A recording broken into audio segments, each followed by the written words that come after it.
now offer prayer.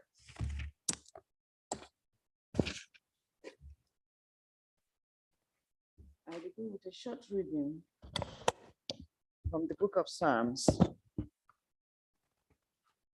Psalm 51, reading from verse 15. O Lord, open my lips, and my mouth will declare your praise. For you have no delight in sacrifice. If I were to give a burnt offering, you will not be pleased. The sacrifice acceptable to God is a broken spirit, a broken and contrite heart. O God, you will not despair.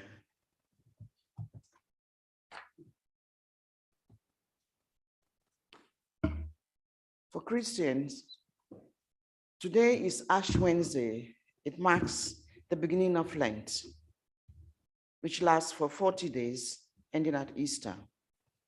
It's a time of prayer, fasting, and meditation, when we take stock of who we are, what we do, what we believe in, and the effect of our actions on our neighbors, and coming to God with contrite hearts, seeking forgiveness and transformation through the love of God.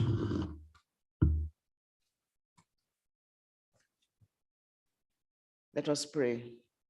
In penitence and faith, let us make our prayer to the Father and ask for his mercy and grace.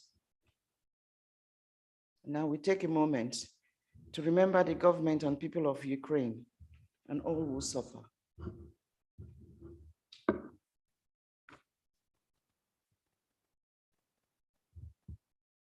Loving and gracious God, you are indeed the giver of all good gifts, and we come together this day to seek your wisdom, guidance, courage, and strength.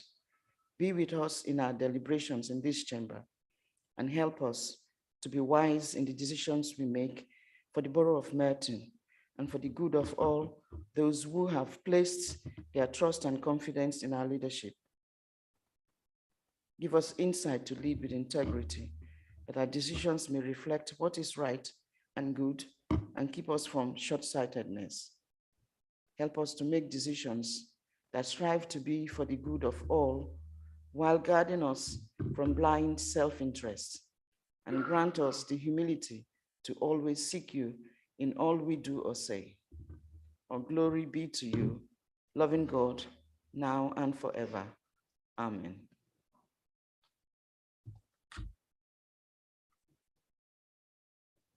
Thank you, Brother. Please sit.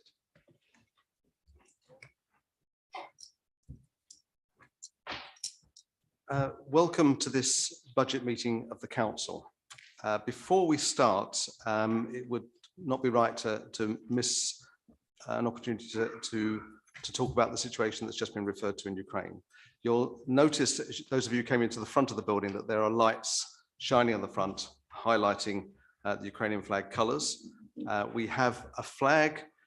Not surprisingly, there's been a run on Ukrainian flags, but there is a flag on its way and should be here tomorrow. It's from a manufacturer in Newcastle, I understand, so that will be here. And so in common with many councils across London and across the country, we're flying the flag and also lighting up the building to show our solidarity. As a number of you know, I've been visiting schools as much as I can. And last Thursday, it was quite poignant that I took my mum to Wimbledon Park School. The last time she was in that school, there was a war in Europe. It was she left the school in July 1940 to go to secondary school. And it was sad to go into a school on the very same day that Russia invaded Ukraine. So I've been reflecting on the horror that actually faces children, particularly in Ukraine at the moment, because dreams are being dashed and parents and other relatives are losing their lives. And so I think we should remember them as is right to do. War is brutal and is brutalizing not only for the offender, but for those who are oppressed and victims. I think observers also become numb and brutalized.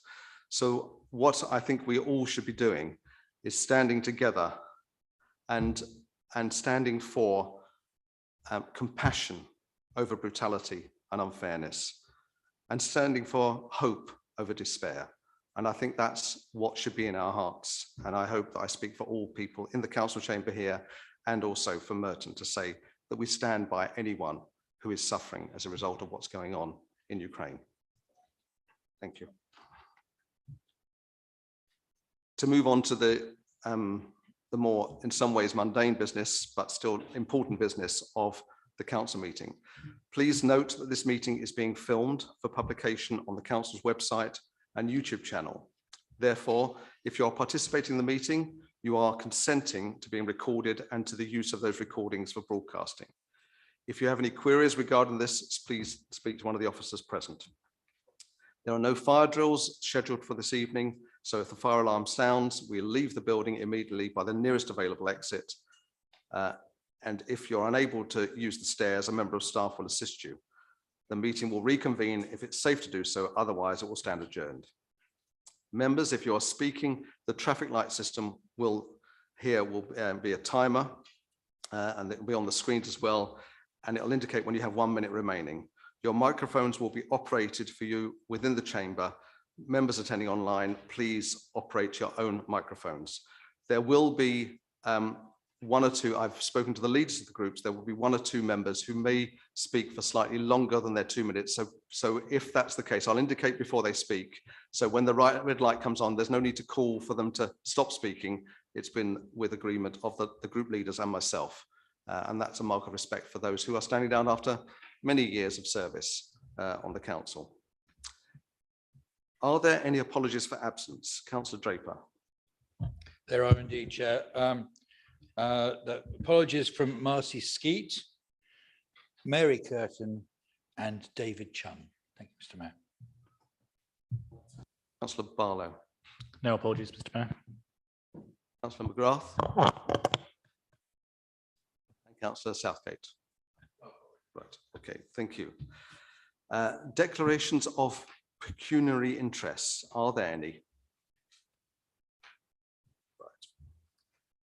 The minutes of the ordinary council meeting held on the 2nd of February 2022. Are the minutes agreed as a correct record? Thank you. We'll now deal with the only item on the agenda for tonight, the business plan for 2022 to 26. I will briefly go through how I intend to proceed so all councillors and members of the public will understand the procedure of this meeting. Firstly, the council will receive a presentation from the Director of Corporate Services on the business plan report. Once the Director of Corporate Services has finished, I will invite councillors to ask her questions about the report. As indicated to the group leaders previously, I will be following an order as used for member questions at ordinary council meetings. I will allocate 20 minutes for this item, which should allow for the expected 12 questions across the parties to be asked. I will ensure that there is time for all those to be asked. However, if time should allow, I will happily take any further questions to the Director based on the other names provided to me, and I'll rotate as before. The next part of the meeting will be the speeches by the group leaders, 4 group leaders, starting with the Leader of the Council, Councillor Allison, moving the substantive motion. I will then invite members of the Cabinet to comment on the report before us. We will then take amendments on the budget report. Once all the amendments have been moved and seconded and are on the table, I will open the meeting for the main debate. I will invite members to speak in turn based on the order provided by each group in a rotating fashion between each group. At the conclusion of the main debate, I will then take each of the amendments and call for a vote on each, possibly individually or in group, but I've spoken to the group leaders before. We will decide whether we take some of them together. At the conclusion of the once all the amendments have been agreed or fallen, I will then invite the leader to move the substantive report to be voted upon. Finally, just as a reminder that all votes this evening will be taken via roll call in line with the council constitution. With all that having been explained and everyone clear, but before I do that, before I invite the Director of Corporate Services to address the chamber, I would also just say that please can we resist the temptation to heckle during speeches, and that applies to everyone, colleagues on the council, because the public have a right to hear what's being said. So please do not heckle. I don't want to have to stand up, as I said once before. Okay, Thank you. Can I invite Caroline Holland? Thank you, Mr. Mayor. So I present to you tonight the budget for 22-23 and the business plan for 22-22 through to 2026. There's a wealth of information in the papers, not forgetting the information pack, which we've carried around to Cabinet, scrutiny meetings, and now this council meeting. We have dealt with significant challenges in previous years, from austerity, Brexit, COVID, now learning to begin to live with COVID and what that means for our residents, businesses, staff, and the services we provide. But all of that is now currently overshadowed by the situation in the Ukraine. However, there has been much success in how the council, its staff, and the community responded to COVID, but there are still challenges ahead with some of our businesses struggling to return to their pre-COVID trade. Our business rate collection is still down, but improving, and it is hoped that the grants being paid out shortly and release provided will go some way to assist them. Some of our services are either still achieving less income or facing additional demand, in particular in adult social care, with both an increase in placements and in complexity of care required. It is not known for how much longer these additional costs or loss of income will continue, but there is no further additional COVID support as part of the local government financial settlement for 22-23. The economy is in a particular state of flux at the moment. Inflation is currently at levels not seen since the early 1990s. CPI is currently 5.5%, and the retail price index is currently 7.8%. This is before the impact of the conflict in Ukraine is taken into account, with further increases already being seen in oil and wheat. This year's pay award has just been agreed at 1.75%, and we have allowed provision in the MTFS for increases of 2% per annum, but it is not yet known what the starting point of the negotiations will be for 22-23. Whilst there is provision of a 2.5% increase for general inflation, there is also an extra 2 million built into the budget for next year, but the situation will be kept under review in the regular financial and monetary reports to Cabinet. There is also the utility supply issues and price increases, and we are exploring options, particularly for our future gas provision. On a positive note, there is the outcome of the widest reaching community engagement programme in the council's history. Over 5,000 residents gave insight into what they loved and valued most about the borough, and these culminated in 5 new priorities and 10 principles. You will see these reflected throughout the business plan, from schemes to support these within the capital programme, what measures we will use to report success in the corporate performance indicators, and short-term delivery objectives within service plans. There will be further work continuing on the medium and long-term objectives to be reported to Cabinet in the new municipal year. The funding of the dedicated schools grant has been an area of concern since the deficit started to become material in respect of our financial accounts. It was agreed to fully provide an offset for the deficit up until 2021 and then 50% going forward. This would ensure that the council would be considered a going concern and not impact on the external auditor's value for money statement as part of their audit of our accounts. The deficit at the end of 21-22 was just under £25 million. That meant we were invited by the Department for Education to take part in their safety valve programme to assist boroughs with significant deficits. Whilst we were successful in having our proposals put forward to ministers before Christmas, we have not yet had formal confirmation of funds from the DfE or what level of resources we need to put into the DSG to clear that deficit. Therefore, the monies previously set aside in the MTFS remain, but there has been the addition of £1.1 million per annum for staffing costs to assist with work to reduce the deficit, and additions to the capital programme for further expansions to our primary and secondary schools for additional high needs places, assumed at this stage to come from additional grant. We have been promised the long-awaited SEN reforms this month, but in the form of a green paper, so this will be still a long way off for agreeing the changes necessary from both a service and funding perspective. It would be remiss of me whilst talking about schools and their services, and therefore the children's schools and families departments, to not mention that Ofsted are currently undertaking their inspection. So we await to see what the outcome will be and if there is any impact on the MTFS.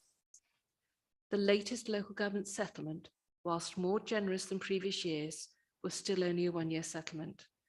There is no indication of where the fair funding review will start or the review of business rates. However, it has been confirmed that government still see business rates as a source of revenue for local government, although the online sales tax proposals have still not appeared. Councils did receive funding for the social care market sustainability and the implementation for the fair cost of care. However, a significant amount of work will need to be undertaken during 2022 to ascertain the cost to Merton and ensure we are appropriately reimbursed over the MTFS for any additional costs due to us as a result of the legislative changes. The Levelling Up paper has also been published, and there is a clear indication of travel of moving funding away from London. And with no further funding going into the system, colleagues will need to ensure that we can access funds that we need to address our own inequalities still within the borough.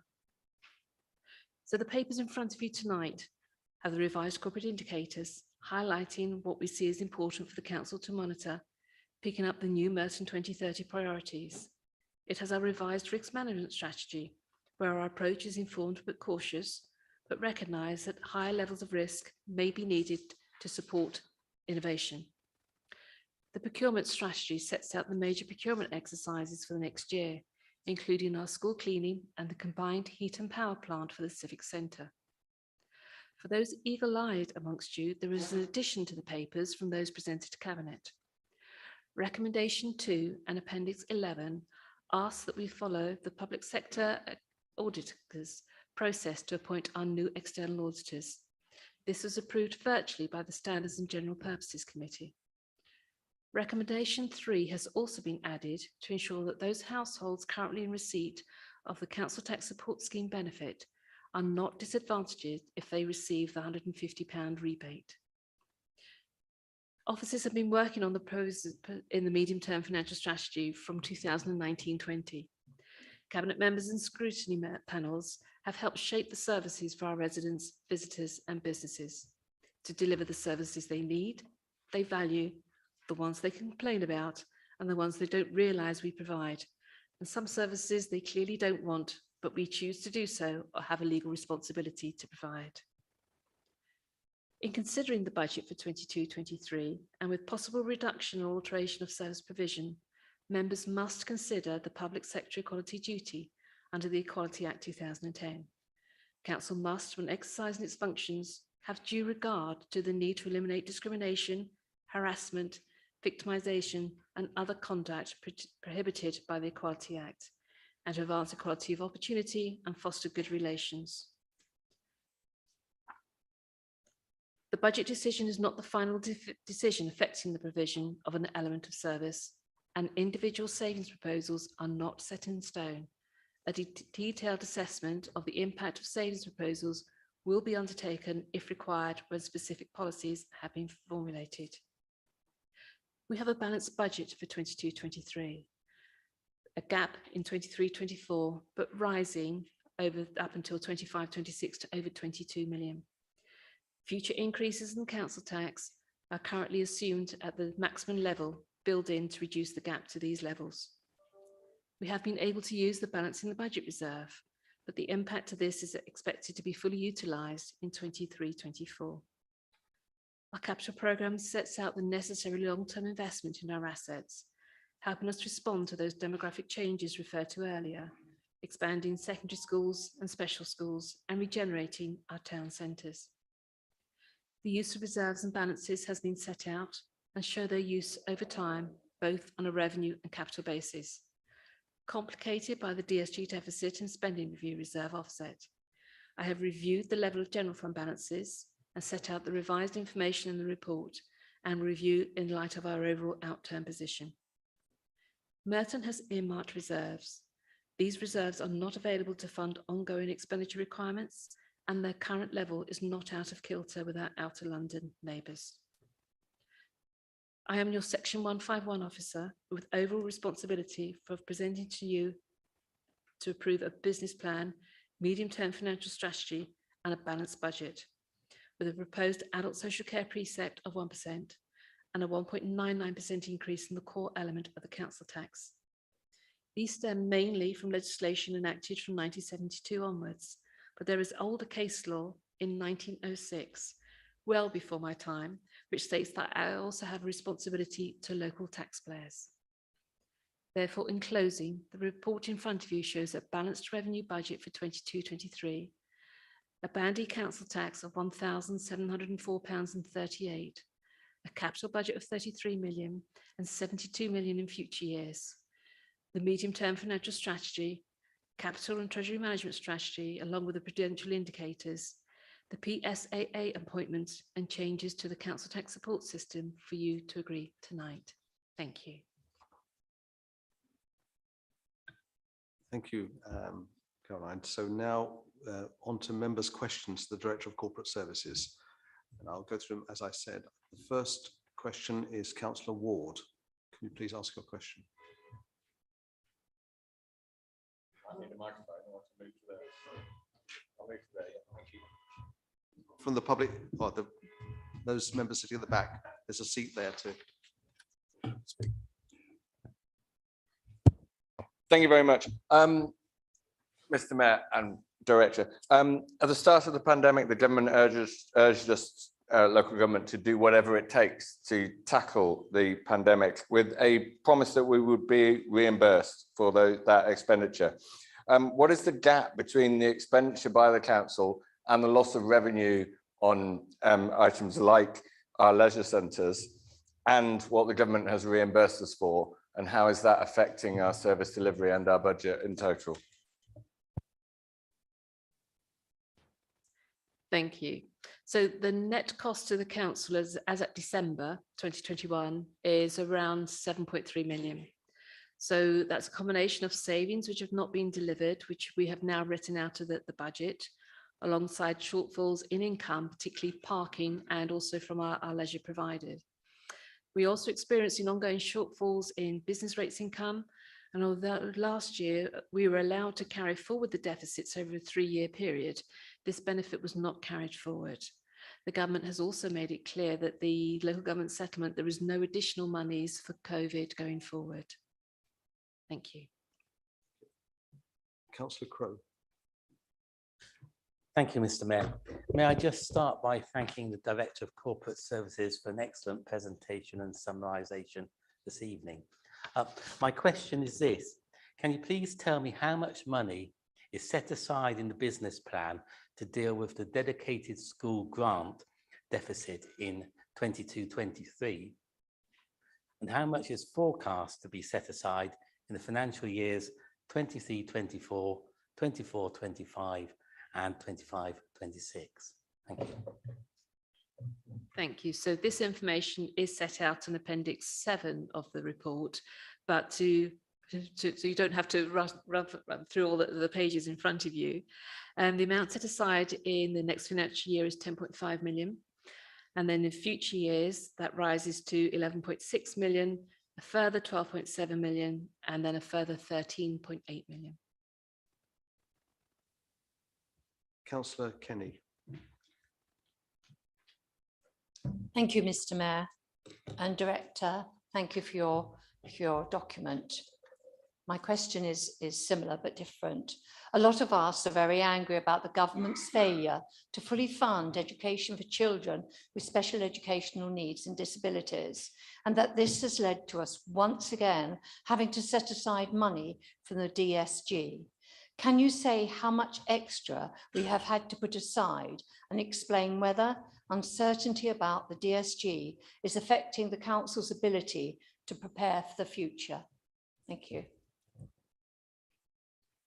So the council has set aside in its reserves up until March 2021, £23.7 million.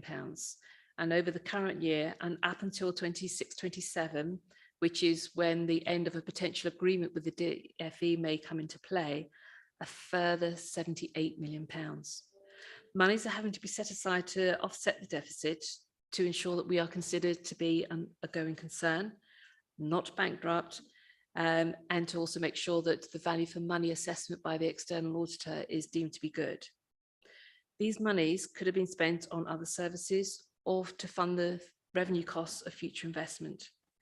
Delays in the announcement of funding from the DfE has meant that it was not possible to amend any of the previous assumptions in funding, apart from the addition of a further 1.1 million per annum over the life of the MTFS to assist with staffing costs and work to reduce the deficit. It is anticipated that there will be a need for the council to contribute monies from its reserves and budgets to reduce the deficit to nil.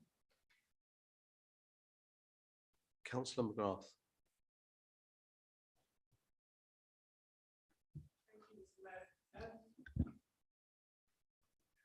Thank you, Mr. Mayor. My question is this, by what percentage will the increase in council tax for bands A to D be reduced by implementing the Lib Dem Amendment 1H?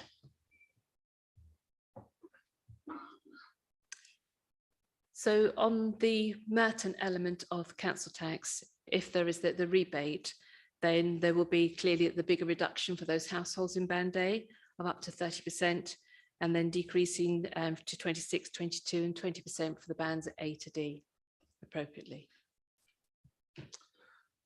Councillor Alan Brisses.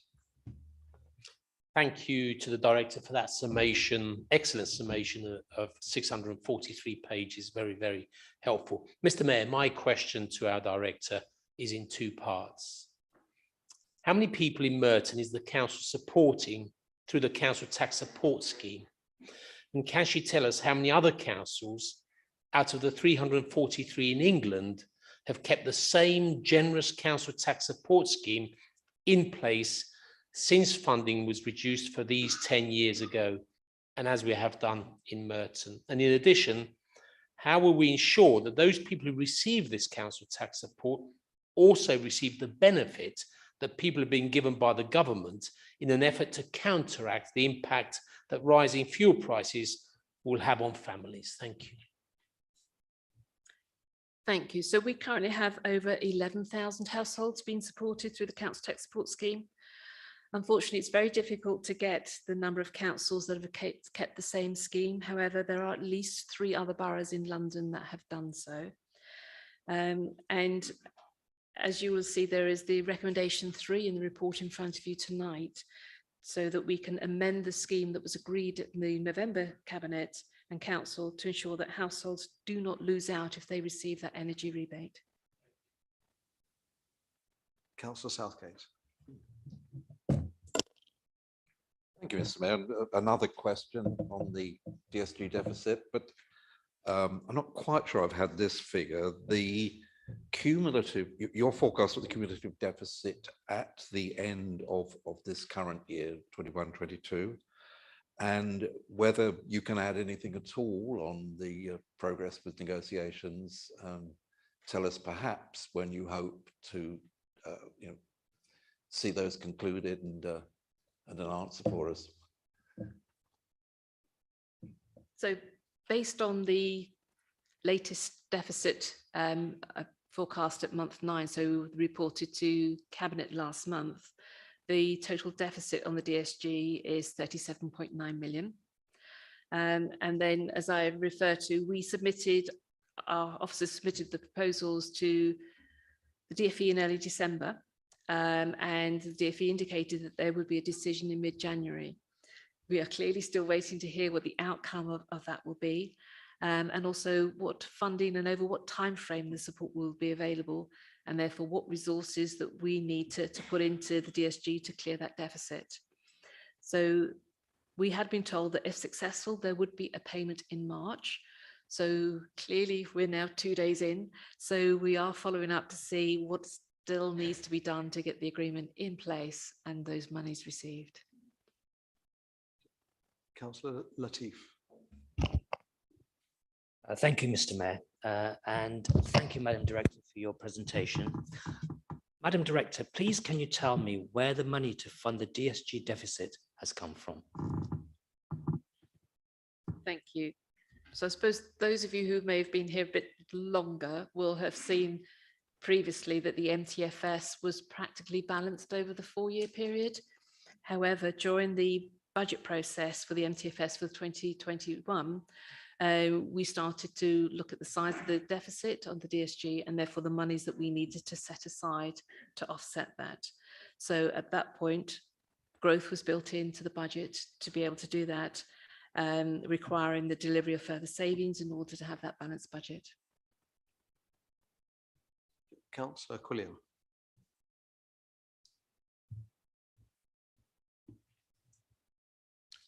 Thank you, Mr. Mayor. Given Russia's invasion of the Ukraine, can you commit to reviewing our treasury holdings, pension holdings, energy supply, and our procurement supply chain with a view to ensuring that we don't subsidize the Russian state's war effort? Certainly, yes. And early indications are that we have no exposure to any treasury holdings. We do have a £2 million expansion exposure, all via pooled investment vehicles with no directly owned Russian assets. However, that equates to 0.2% of our total fund assets as at December before current market fluctuations. So for our gas and energy supply, we were due to begin a one-year contract in April to supply gas across buildings, leisure centres, libraries and some schools. We're now reviewing that position and seeking to cancel the gas contract with Gazprom, and we're in discussion with other energy suppliers, and we are still reviewing the procurement supply chain. Councillor Fairclough. Thank you, Mr. Mayor, and thank you to the Director as well. We wondered if you might outline from the capital programme which stations are programmed to have match funding for step-free access in the current programme. Thank you. So there are currently 2 schemes within the capital programme to have the step-free access. Motspur Park, which has received strategic investment monies, and Hayden's Road, for which a bid will be submitted when the new bidding round opens next year. Councillor Simpson.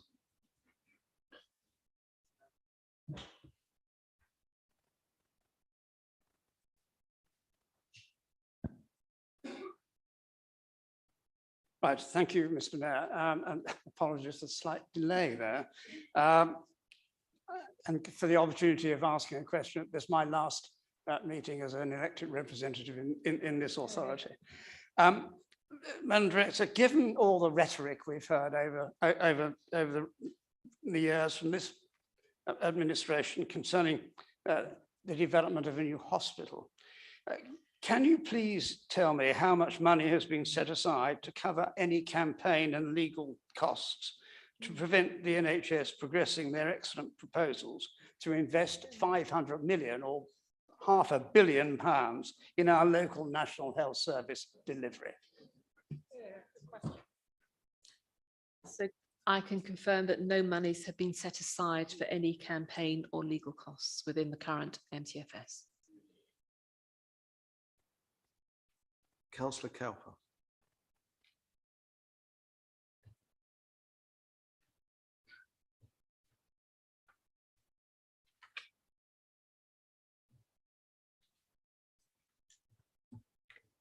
Thank you, Mr. Mayor. And thank you, Director, for an interesting statement. But could you please explain how assumptions for the living wage are built into this year's budget, please? So certainly for all of our staff and our apprentices, they all are paid the London living wage. For those contracts where they are not currently at the London living wage level for staff, we have built in some additional provision, and that's been built in over the life of the MTFS because it does depend on when those contracts are coming up for renewal. And those contracts currently are our school cleaning, our corporate security, corporate cleaning, corporate catering, school catering, and clearly the big one of home care. Thank you. Councillor Henry. Thank you, Mr. Mayor, and thanks to the Director for our presentation.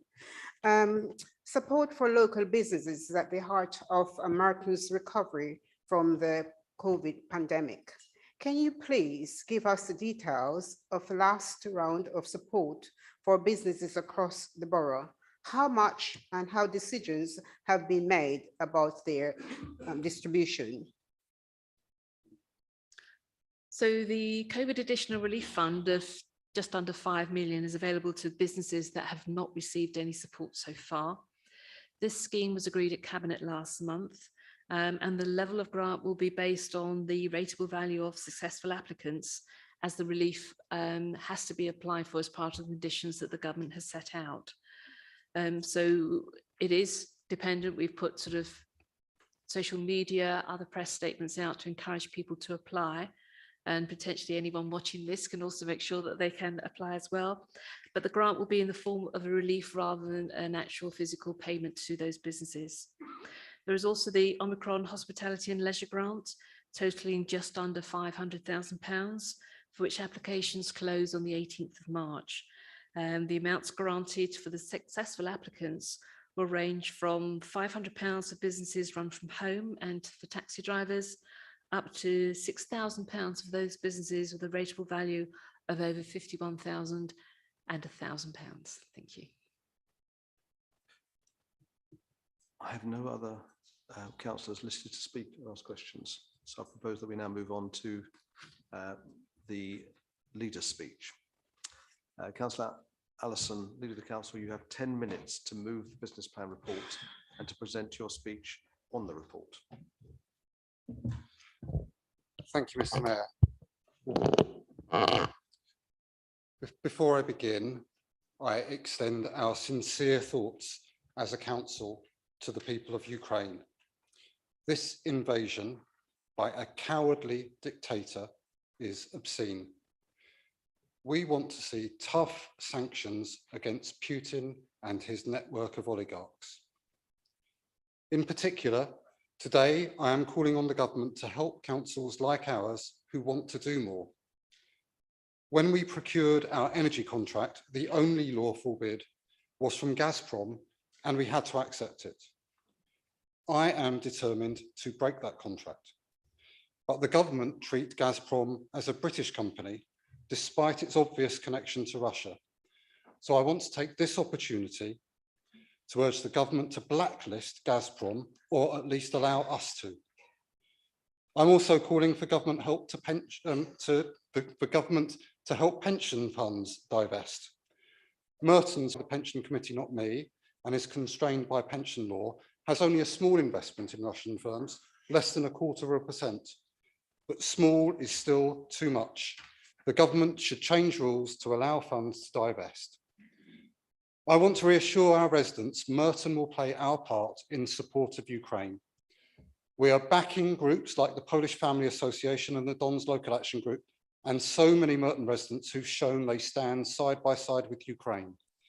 And on behalf of the Merton Labour Group, I have signed the LGA statement of support and solidarity with Ukraine, and I call on all of us here to sign too. Tonight, I am proud to deliver the 12th budget of this Labour administration. When Labour took control in Merton, the council's finances were a mess. We faced an immediate budget gap of £70 million. Then the Lib Dem and Tory coalition took away half our grant, and shockingly, the Lib Dems and Tories also cut funding for low-income households, forcing households to charge the low-paid thousands of pounds, something we refused to do. Then, after years of austerity, we faced the challenge of COVID-19, the costs of which we will continue to have to bear for years to come. I just want to pause here to thank the staff and residents of Merton for their fortitude and efforts to keep each other safe over the past 2 years. There has been no higher priority for me than our residents' health. Merton is a great community, and because we complied with the rules, we kept each other safe. Those rules were not easy, but we stuck to them. And so I'm sorry to say this, but we will never forget those who broke them, and nor will we forgive those who stayed quiet about those who broke them. The rule breakers are still in place, and I know I speak for almost all Merton's residents in calling for them to go. I also have to warn colleagues that the government may have ended COVID-19 rules, but COVID-19, like Boris Johnson, does not stick to the rules. We're likely to face more outbreaks and repercussions for years to come. Trust me, I am a fit man in good health, but the last 2 weeks have not been good. I may no longer be contagious, but I am still short of breath.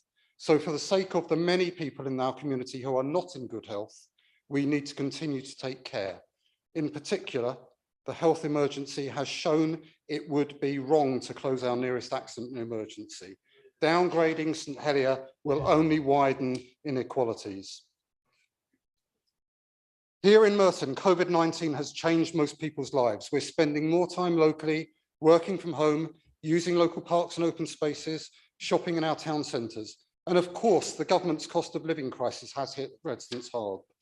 That's why I asked Councillor Pritchard to conduct the biggest interactive exercise in the council's history to find out how residents' lives have changed and how much they want from the council and what they want from the council to be changed to. And the result is Merton 2030, the council's first new statement of priorities since the July principles a decade ago. Those principles have served us well. Under my good friend, Councillor Alan Bretus, we made Merton businesslike, moderate, pragmatic, imbued with the values of Blair and Starmer rather than Corbyn or Johnson. We transformed our schools. We built a new library, a new leisure centre. AFC Wimbledon came home. We built new homes. And yes, here in Merton, we kept council tax low for those on low pay. Merton 2030 maintains those values. It identifies 5 new key areas of work reflecting the changed priorities of our residents, and these are at the heart of this budget. Maintaining excellent education for all ages and needs is the first. We will continue to ensure all our young people achieve the best outcomes, and will open a new special needs school to reduce the number of students who have to travel long distances for a good education. And we will also sort out the mess the government has left us in by failing to pay us the DSG.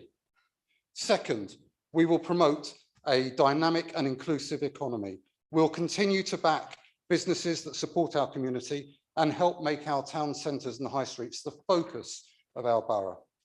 Third, we'll support those most in need. We'll continue to protect social care and to ensure crime is amongst the lowest in London, including by upgrading our CCTV service. Fourth, providing a clean and sustainable environment. By continuing to tackle the climate emergency and to ensure our residents enjoy fantastic parks and open spaces. By planting more than 5,000 new trees, modernising our playgrounds, and by continuing to take tough action against those who litter or dump rubbish. And I should say at this point, I was proud to see that while litter and fly tipping is a national problem that affects others even more than us, according to The Sun, Merton finds more people than any other council in the country. And finally, fifth, making Merton fairer and more equal. We know how much the government's cost of living crisis is hurting those who can afford it the least. So we will continue to offer generous council tax rebates and a council tax below our neighbouring outer London boroughs. And we will continue to approve more affordable homes. Conservative and Lib Dem councillors have repeatedly voted against hundreds of affordable homes. But I am proud that our funding will ensure the regeneration of South Wimbledon, Eastfields and Ravensbury goes ahead. And I am proud that we have used council funds to deliver planning permission for nearly 100 homes and that we are now offering them to affordable home providers. The value of that land is greater with planning permission than without, and those new affordable homes are closer to being built as a result. So our funding will improve the lives of scores of local families. I am proud of Merton 2030 and proud of this budget.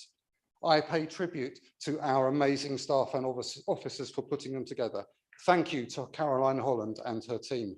Thank you also to my incredible cabinet, including our former colleague, Tobin Byers, whose stamp on them remains. Thank you, Ellie, for keeping our children safe and protecting free school meals, and Owen for your Merton and getting financial support to businesses. Thank you, Marcy, for keeping equalities at the heart of this administration, Rebecca for protecting the health of our most vulnerable residents, Agatha for maintaining public safety and low crime rates, Brenda for keeping our leisure centres and libraries open, Martin for fighting for the affordable homes we need, and Natasha for ensuring we have such amazing parks, for launching Fix My Streets, and for agreeing with me to take on Veolia and consult the public on the future of our waste services. We have been a fantastic team, and we have fought to defend our residents at a difficult time. Merton is a great place. This is a great budget for Merton. I move. Thank you.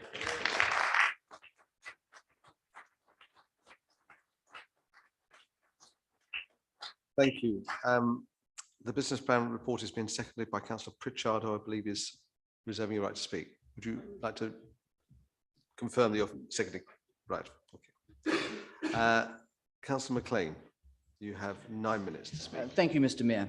And I endorse your earlier comments. We too have been outraged and sickened by the murder and violence that the Russian forces have inflicted upon the people of Ukraine. And we have been deeply inspired by the heroic efforts of the Ukrainian armed forces, their president, and people to defend their country from tyranny. Slava Ukraini, Heroyam Slava. Glory to Ukraine, glory to the heroes. Mr. Mayor, I would like to thank Director Holland and her team for the work on this budget. May I also take this opportunity to thank all Merton Council staff for the efforts, not just over the last year, but throughout the municipal term.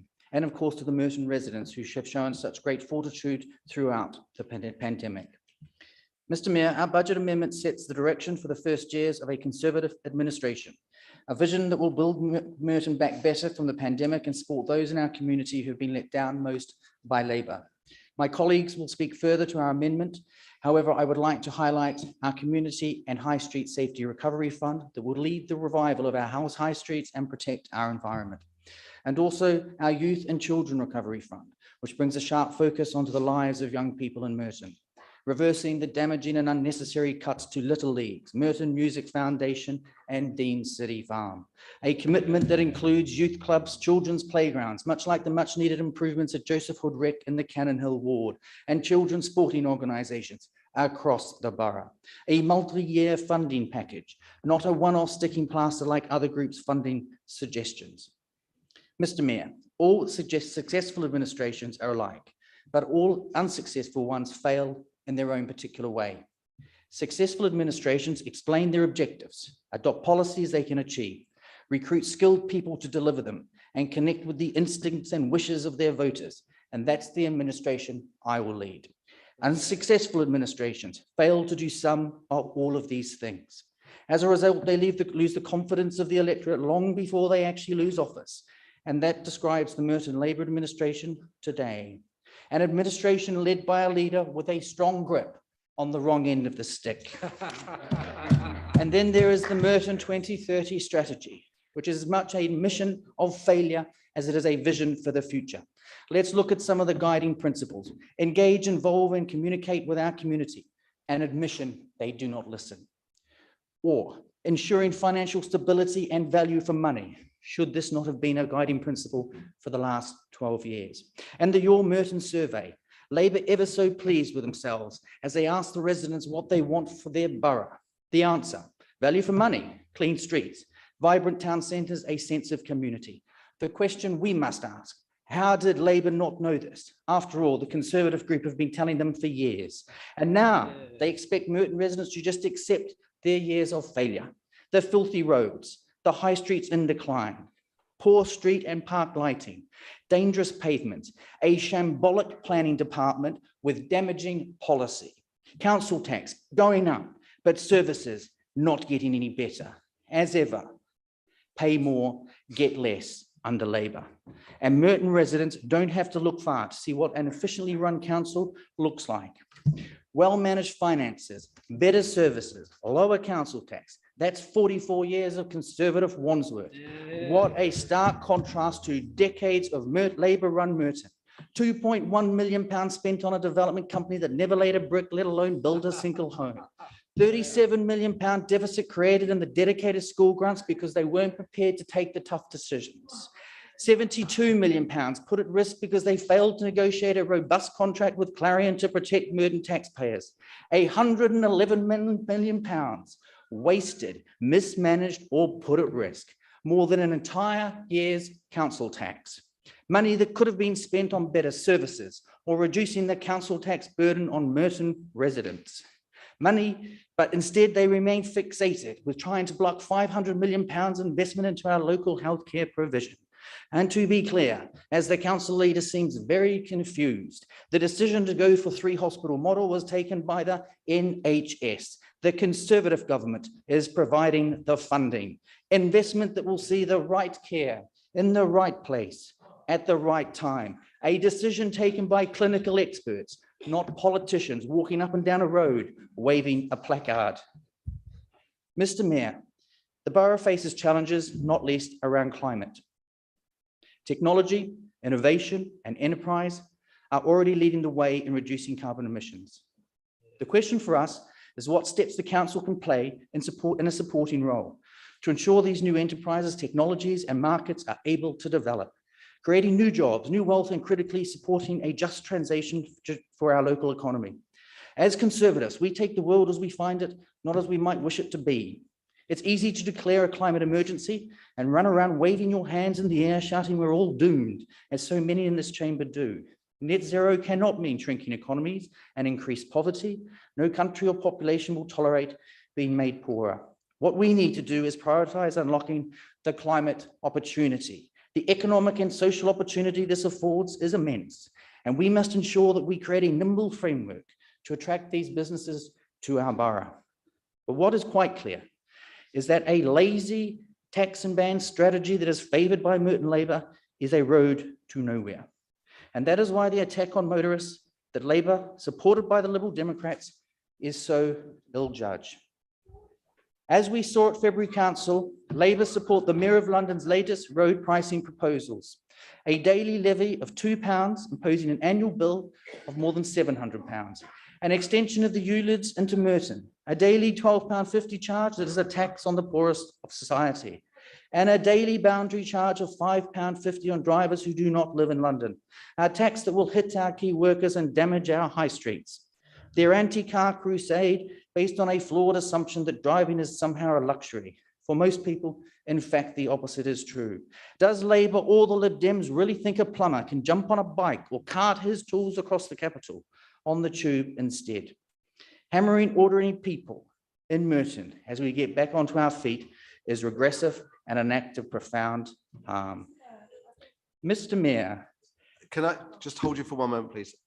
At the back row, please, can I ask you not to interrupt? You're distracting me because you're in my eye line. The rest of the council can't necessarily see, but please respect. There's one meeting, and sorry, there's one speaker at a time. I'm speaking. I'm going to hand back to the leader of the opposition now. No one else, please, from any party. Thank you, Mr. Mayor. And in just 9 weeks, the residents of Merton will have the chance to pass a verdict on 12 years of this Labour administration. And the choice is clear.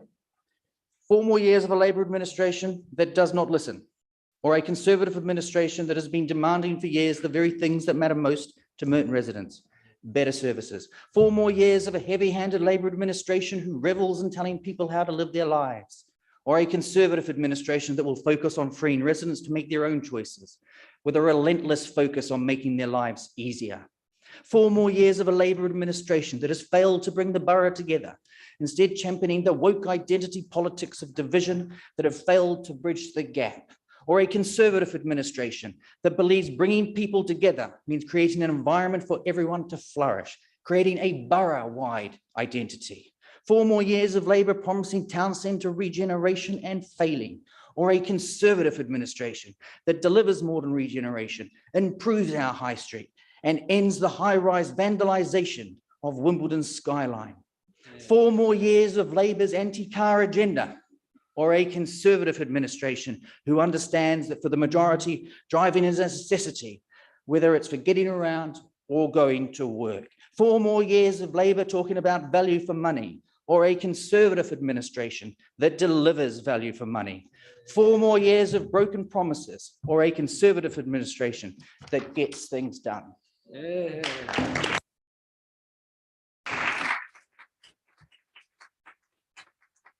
Councillor Fairclough, Leader of the Liberal Democrats, you have 5 minutes to speak. Thank you, Mr. Mayor, and I'd also like to thank the officers for their work on this budget. And thanks too to those councillors who are standing down at the end of this term for their service, and indeed to those who may not be re-elected. Mr. Mayor, Merton can only play the hand that it is dealt. It's hampered by a Conservative government that refuses to look beyond 1 year's settlements and continued cuts. And you've heard about the damage the negotiation around the DSG is causing. And whilst we do not agree with the significant number of planned cuts in this budget, its constraints don't offer much in the way of opportunities. But our communities need us to be bold and creative. The budget should set out a path to the future we want to see. Now, rather like our own streets, this path needs a clean sweep, getting rid of the cosy consensus of Labour and Tory that tells us that things can't be done. In just a few weeks' time, our residents will have that opportunity. Now, tonight, Mr. Mayor, our 3 amendments reflect the consistent threads of action that have run throughout my group's term of office. Our role as councillors is to enable our communities to live as they choose, taking advantage of opportunities, safe in the knowledge that will be paid fairly, can afford their bills, and live in well-maintained and safe housing in a healthy environment, enabled by reliable and accessible public transport. The council's budget and service plans must be aligned with this vision, and its vision must develop reflecting the key challenges that real people face, ensuring that action is taken. And this is the nub of our Amendment 1. Mr. Mayor, as a group, we have pushed Labour hard, 1, on housing standards and affordable housing, 2, to ensure contractors, particularly care workers, are paid fairly, 3, on more money for schools and services for children, 4, a real focus on the climate emergency, and lastly 5, on accessible public transport. In challenging the council's record on housing, we've established a tenants champion scheme in the face of reluctant opposition, pushed them on their 13% affordable housing record, and made 2 separate proposals to pave the way for selective licensing, which is now pleasingly on the forward plan. We know there is more to do to ensure the council's contracts are relet at the London living wage. We were pleased to hear the director's comments earlier, but that commitment was passed at the last budget council after a decade-long campaign on the back of our amendment. We have made several clear attempts to increase schools' funding with innovative ideas like the schools bonus from development or the free school breakfast clubs, and we'll try again tonight. For our Conservatives friends who are very keen on Wandsworth Council, I know that Wandsworth is setting up its own charitable fund to accept donations from residents. Perhaps that's an idea you'll adopt. Councillor Gould will talk about our focus on the climate emergency, but suffice it to say, it goes beyond Councillor Allison's tax on not voting Labour parking charges. Now, we've had successes and setbacks, but this is what real opposition does and what a real alternative looks like. Amendment 1 also mitigates some of the impact of council tax increases. Despite there being no money left, Mr. Mayor, my group thinks it's important to do what we can. In answer to Councillor McGrath's question, you've already heard the impact that this amendment will have, reducing the increases in council tax by something like 30%. Turning to our Amendment 2, the campaign to make our stations step-free, it's close to my heart, a real physical symbol of how far we go as a society to support people. My group wants to ensure the building blocks are in place to take action quickly when opportunities arise, hence calling for shovel-ready plans to be prepared. Mr. Mayor, in brief, Amendment 3 responds to discussions with teachers and governors who tell us there simply isn't enough money for schools. My gas and electricity bills have doubled since 2020 already, and for schools, it's no different. We can't just wait for the government. Councillor Bakari will pick this up in more detail. Mr. Mayor, Merton needs a fresh start, and whatever happens tonight, we're on the cusp of it. Thank you.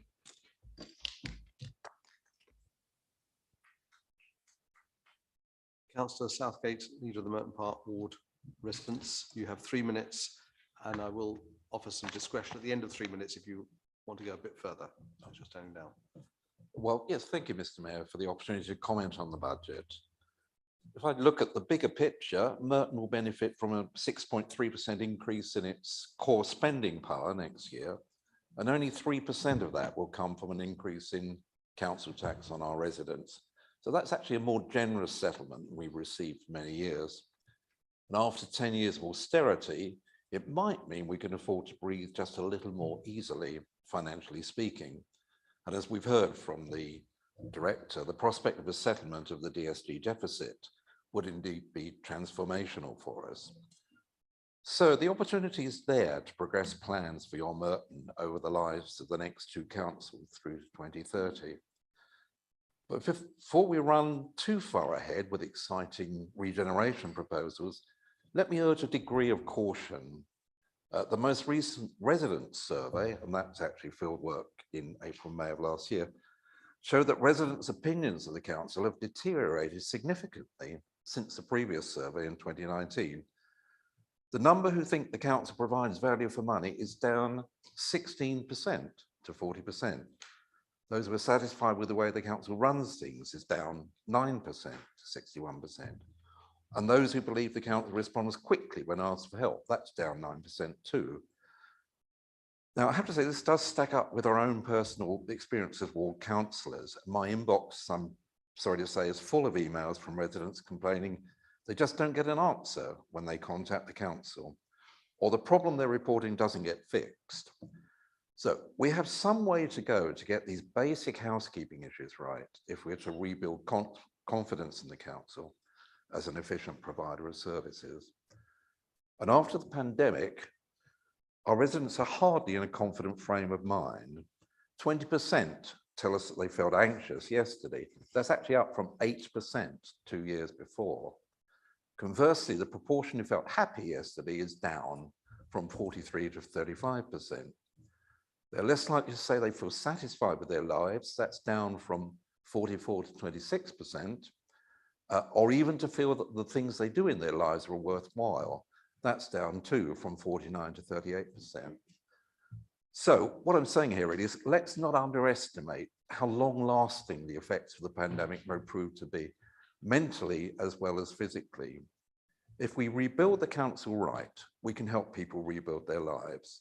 But it's an onerous responsibility, as I'm sure we all understand. And it does need to be recognised in our plans through to 2030. Mr. Mayor, I will take my second opportunity to speak to run on a bit, if I may. Thank you. I will now invite members of the Cabinet who indicated that they want to comment on the report. Councillor Stringer. Thank you, Mr. Mayor. And the final meeting of the civic term is an opportunity to pause and review what we've achieved. But I want to start with the time even before that, back when I was first considering whether to stand as a councillor. Mr. Mayor, the then leader, Stephen Allen-Britis, called me up and said, Ellie, I know what you care about most to the kids. I do too. If we're not looking after our most vulnerable children, we may as well pack up and go home.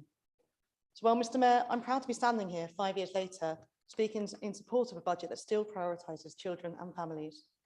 We are an administration that delivers excellent support for our children in care and our children who need protection and their families. We're an administration committed to supporting families that need financial help, such as through meal vouchers and council tax support, and we find the resources to do this. We're an administration that has already invested in new special educational needs school places, where there's been such a rise in need, and we'll continue to expand that provision. Mr. Mayor, we're a council that supports excellent youth services, both run by the council and other charities like Uptown and Catch 22. And I'm delighted to say that in this budget is funding to open up a drop-in hub for our care leavers, somewhere they can do laundry, cook with friends and get informal advice. We're a council completely committed to supporting the mental health of our children and young people. We work closely with the health services who are largely responsible for this to lobby them for the services that our young people need. I'm proud that 100% of our maintained schools are part of the NHS Mental Health Trailblazer scheme, offering support to those with low to moderate needs. And Mr. Mayor, I'm really proud that we have delivered everything that we've done for children and young people, whilst also delivering all the other services that we do, from the excellent support for adults who need care to the universal services that everybody benefits from. And we've done this whilst protecting our lowest income households from council tax, keeping our council tax rates lower than any of our outer London neighbours. What that demonstrates is our strategic and management expertise. And Mr. Mayor, if you want to see administrations that do not have these skills, you do not have to look far. Our inner London neighbour, Tory-run Wandsworth, has children's services that Ofsted deems require improvement. Our outer London neighbours like Lib Dem run Kingston have had to close leisure centres. Meanwhile, in Merton, Mr. Mayor, we've developed an ambitious plan working towards having an even better borough in 2030. And given that the adults of 2030 are at secondary school now, we made sure to listen to the experiences of over 2,000 young people. Mr. Mayor, we are rightly proud of our work. And that isn't to say there haven't been challenges like the demand on our dedicated schools grant. The government has finally recognised those pressures and has been in talks with us. And it is frustrating that we still haven't had the final outcome of these talks. What is clear is that the department will be expecting us to contribute towards addressing the gap. So for the Lib Dems to expect there to be an underspend in general fund is optimistic at best. And while I recognise the pressures that school budgets are under, it is the government that needs to fund schools properly. Before the Tories jump in with some of their made up numbers about increases in funding, let me quote the Institute for Fiscal Studies. School spending per pupil in England fell by 9% in real terms between 2019-10 and 2019-20. It fell by 9% in real terms. That's the IFS saying that. And Mr. Mayor, if the Tories are serious about children's well-being and preventative mental health, they should be lobbying their own government on the two main levers that would make a real difference here. Funding for the NHS's overstretched mental health teams and funding to address child poverty. Thank you, Mr. Mayor.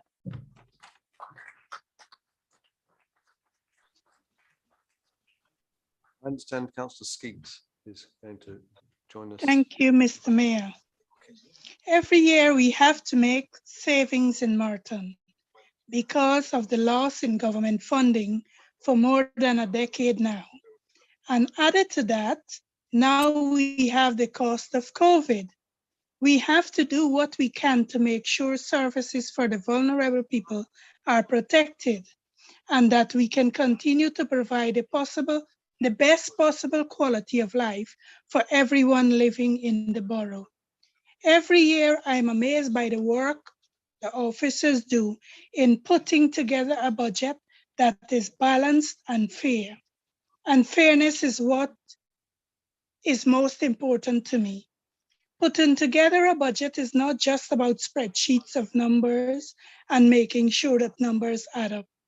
It is also about making sure that any savings proposed have gone through equality impact assessment so that we can guarantee it is the most fair way forward for most people, and paying special attention to people from marginalized groups. A Labour council like Merton will always make sure people are looked after. I commend the equality assessments and I commend the budgets. Thank you, Mr. Mayor.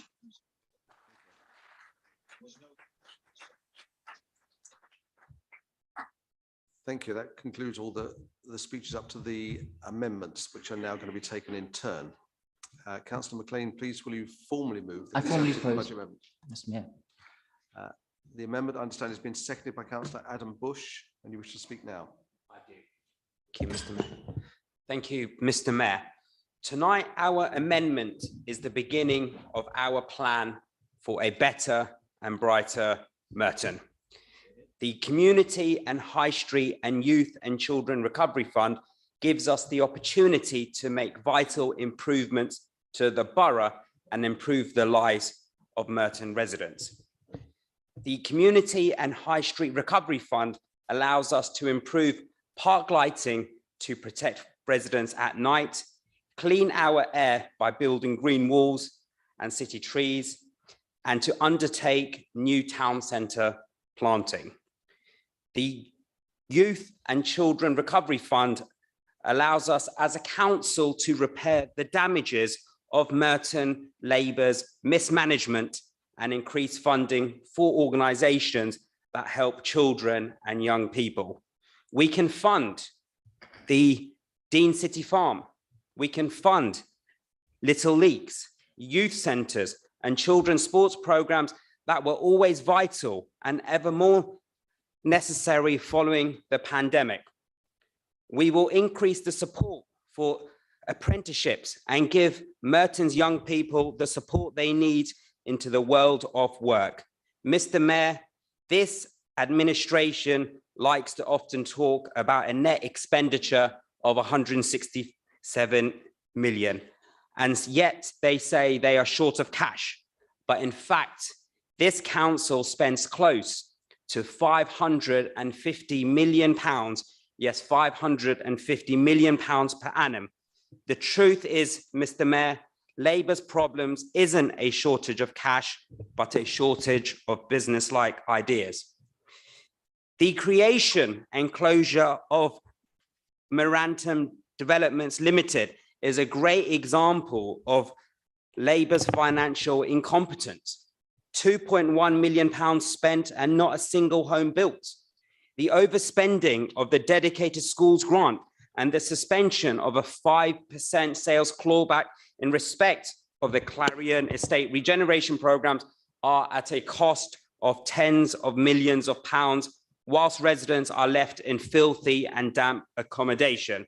Mr. Mayor, our council tax is double that of our neighbouring Conservative-held Wandsworth, yet our services never improve. Mr. Mayor, under the Conservatives, Merton will lead the way in EV charging points in London. We will invest in greener, low carbon and well-designed community infrastructures. And most of all, Mr. Mayor, we will deliver the services that our residents deserve. And I second this amendment.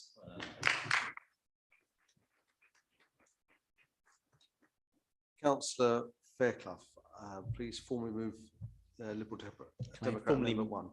Formally move Amendment 1. The amendment is being seconded by Councillor Bailey, I understand, formally. I formally second Amendment 1. Councillor Fairclough, will you please formally move Liberal Democrat Amendment 2? Formally move Amendment 2. And this is being seconded by Councillor Bailey. Formally second Amendment 2, Mr. Mayor. And Councillor Fairclough, will you formally move Liberal Democrat Amendment 3? And seconded by Councillor Bailey. Formally move Amendment 3, Mr. Mayor. Thank you. Oh, I meant second. You know what I mean. I will now open up the floor to members for the main debate. Please note that I will be allowing a small number of long-standing councillors a bit of extra time, as I mentioned earlier, and that will, so don't go by the light, the red light on those ones. It could be because it's their last full council meeting. Councillor Alan Brissis, you're first to speak. Thank you, Mr. Mayor. Mr. Mayor, if anyone says that to fight for your values does not get you anywhere, that local authority administrations can't make a difference, that all local parties are the same, then look at what we have achieved in our budgets in Merton, in the administrations of 2010, 2014 and 2018, this one. We have protected residents from the cost of living crisis by keeping council tax low, maintained one of Britain's most generous tax rebate schemes, exempted care leavers from the council tax, froze council tax for 6 years from 2010 to 2016, protected services for the most vulnerable, announced a climate emergency, established a climate action plan, massively improved education results. Merton State School pupils are the country's top 5 for progress. There is a new secondary school in South Wimbledon. 95% of our secondary schools are rated good and outstanding. We've created 4,500 extra primary school places. We've reinstated free school meals. We've delivered food to isolating older and vulnerable residents during this lockdown. We've kept St Helier Hospital campaign going. We gave financial support to food banks and other local charities. We've been the fastest council to get financial support to local businesses during COVID-19. We were the best achieving council in 2013, the best small business council 2014. We built a new day centre in Lewis Road. We kicked off the regeneration of Hyde Park and Ravensbury with Eastfields to follow. We brought back AFC Wimbledon again after 30 years in the wilderness, prevented library closures, built a new library at Collieswood, opened a new leisure centre and swimming pool at Morden, introduced wheelie bins, issued more fines to people who leave later or fly tipping than any other council, invested in modern CCTV to keep our residents safe, reduced crime, with Merton now among the lowest crime boroughs in London, ensured all staff are paid the living wage.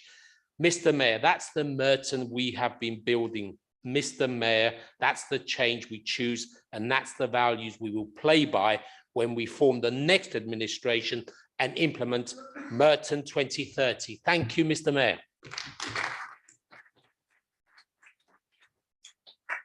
Councillor Gretton. Thank you, Mr. Mayor. The housing company that cost this council millions but didn't build any homes. The £1 billion regeneration project, Mr. Mayor, agreed with Clarion in 2014, but for which the council didn't bother to put a contract in place for, resulting in our borough now having to hand back £72 million to Clarion, 1 year's council tax down the drain, Mr. Mayor. Just think, Mr. Mayor, what that money could have done for the regeneration of our high streets and town centres. The regeneration of Morden, the council's been working on for 12 years or so, but they still haven't managed to put together a single plan, Mr. Mayor, losing £75 million of funding that had been available from TfL. Just think, Mr. Mayor, what £75 million could have done for the centre of Morden. The opportunity set out by my good friend, Councillor Nigel Benbow in Abbey Ward, to cover the South Wimbledon tube station with a wonderful green living wall that would have transformed the busy South Wimbledon crossroads and neighbouring community. The fully funded plan that was voted down by the two current Labour councillors in Abbey Ward, and by the two small groups of councillors who sit towards the rear of this chamber, Mr. Mayor. Mr. Mayor, the £250 million Veolia contract, by which Veolia is paid to deliver clean streets and empty litter bins across Merton, which nobody in this Labour cabinet has ever bothered to read in 5 years, Mr. Mayor. Mr. Mayor, time is nearly up for this uselessly incompetent Labour administration. The puppet cabinet, directed and controlled from across the road by Siobhan McDonough. The residents of Merton look forward to the election of the 5th of May, Mr. Mayor, and the opportunity for a brighter, greener borough, with the council being properly managed under a new Conservative administration. Thank you, Mr. Mayor.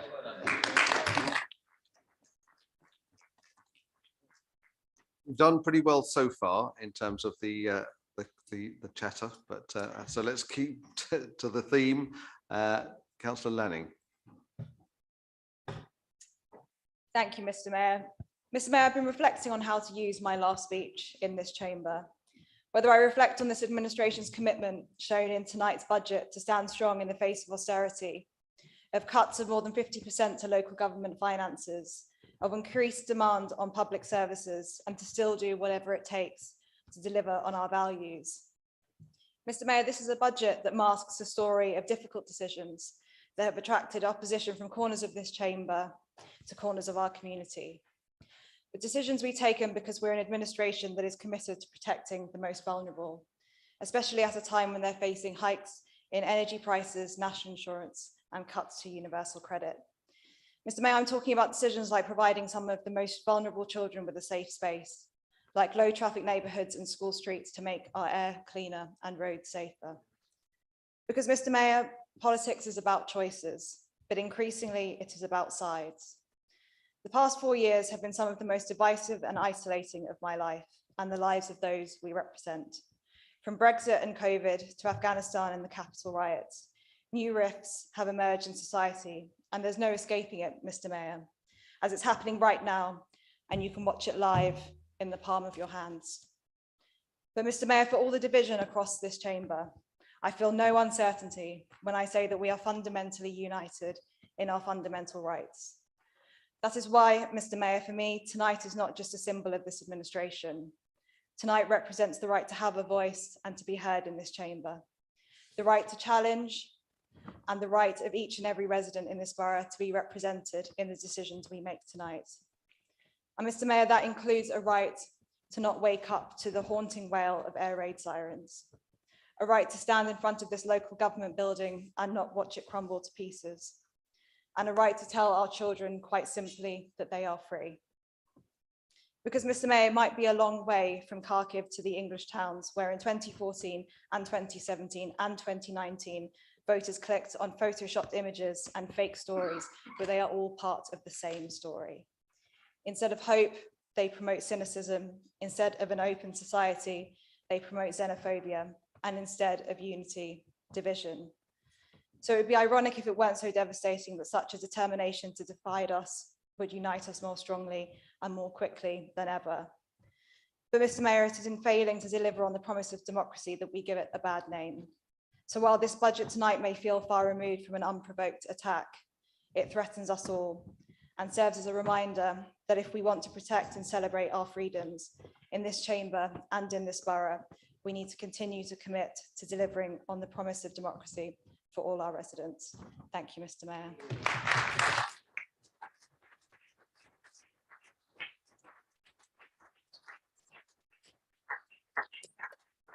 Thank you. Councillor Mundy.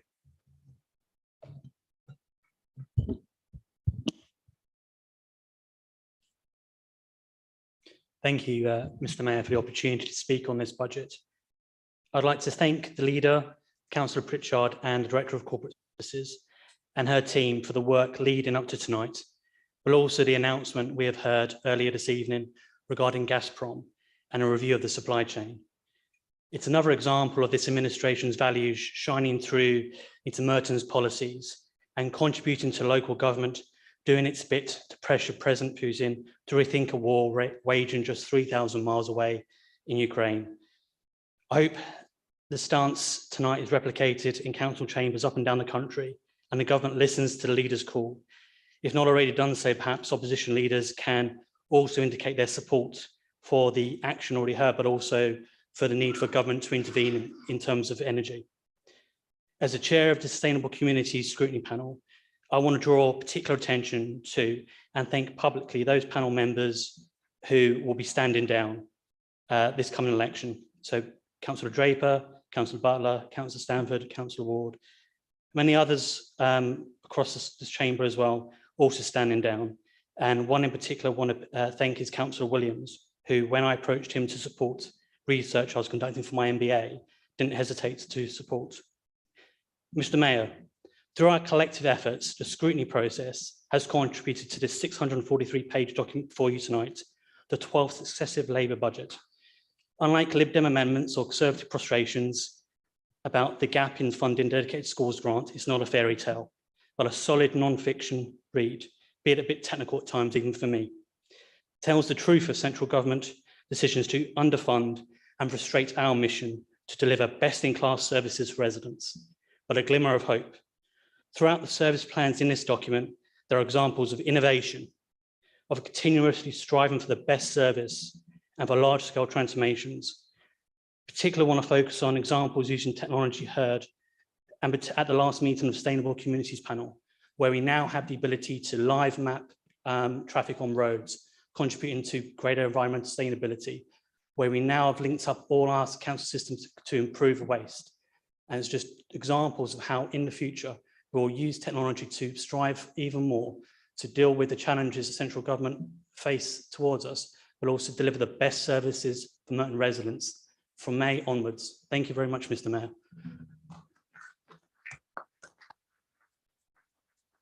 Councillor Ormond. Thank you, Mr. Mayor. We are passionate about supporting young people and investing in them in order for them to lead the most positive lives as possible.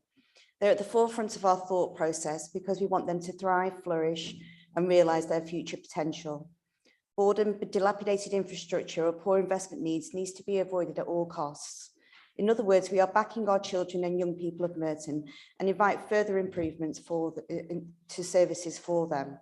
What we propose is a review of the services for young people across the borough, reviewing what is required, whether it be renovating or sprucing up playgrounds, a need or requirement for youth centres, particularly if a local one isn't available to them, and look in terms of where apprenticeship schemes may not be working or those children who just need an additional helping hand.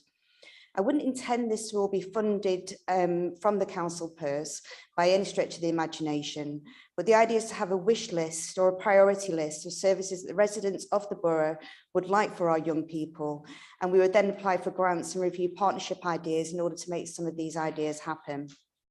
We should also do more in partnership with existing organisations providing services to young people to raise overall awareness of what is available for children in the borough, as many families are simply not aware of the services available that we actually have right now. And it's not just the investment, it's the maintenance of running these type of programs too, to ensure they are sustainable and not just a flash in the pan. We want to invest in our community to make a real difference by incorporating all avenues available to us in order to make this happen. After the pandemic of the last 2 years, now more than ever, the children of Merton need the council and partners to invest and nurture them to ensure they have the opportunity to be the best version of themselves possible. And I'd like to direct, it's not just a pandemic, but I know that children are also really concerned about war as well, with everything that's happening in Ukraine. Thank you, Mr. Mayor.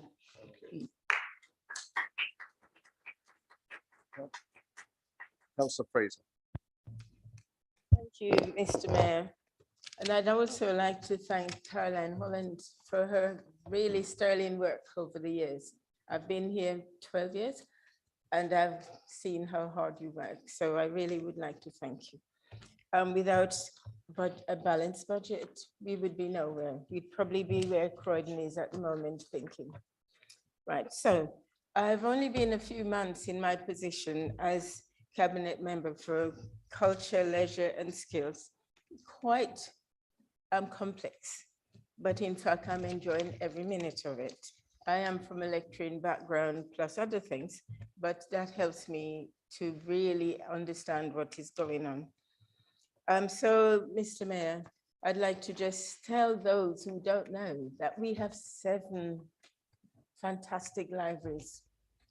How many other boroughs can boast any of that? When I started in 2010, most boroughs were closing the libraries because I don't think they knew what the value of books were. And so they closed them. But in fact, we got new ones. So we have 7 and I've been delighted in visiting them all. Right, so we have the 7 libraries around and COVID has affected us quite badly. But in fact, we fought against that and our libraries have been open. People are returning to them. I've visited them. And if I use an example right beside me, Councillor Draper, he goes singing and playing his music in 2 of our libraries.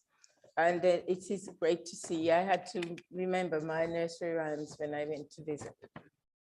Right, so the libraries are moving from strength to strength. People are going back to them.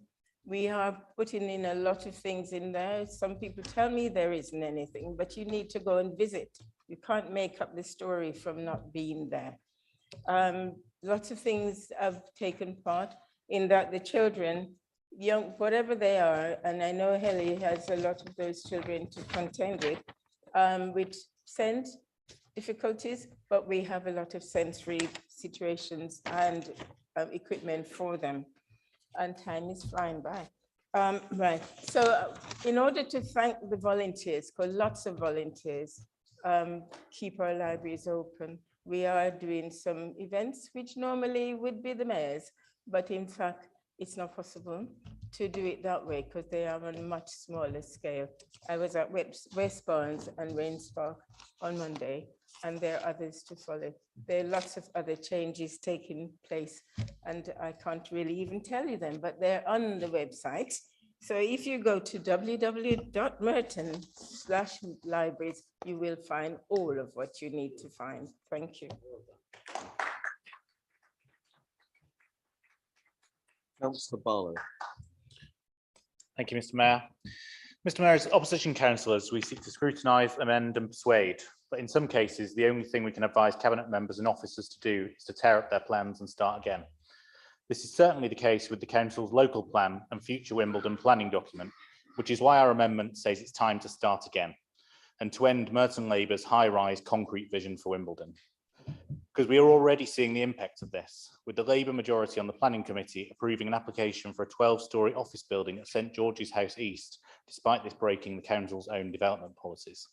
The Conservatives are the only group to consistently oppose future Wimbledon and the local plan, and a Conservative local plan would focus on the needs of the local community and not developers. It would reflect the changes of recent years with the increase in home working and the lower requirement for office space. As Merton's capital strategy states, there are already a variety of predictions as to how COVID-19 is likely to change the supply and demand for businesses and jobs. It's not yet known which of these will become a longer-term reality and which might fall away as we start to recover from the impacts of the pandemic. Yet the council's approach is to carry on regardless, ideologically wedded to making Wimbledon's future more office blocks of the past. But it's not just in the skies above Wimbledon that the council want to build, but over the borough's green spaces too. Because the local plan, again backed by Labour and the Liberal Democrats, set us on course to see development on designated open space at the Lesser Field by Bellway, or on covenant-protected metropolitan open land by the All England Club. Yet residents are a long way from being convinced of the environmental, social and economic benefits that the local plan suggests building on these green spaces will bring. The council should start working with the local community rather than against them, with planning policies that don't destroy our green spaces or the character of our town. Thank you.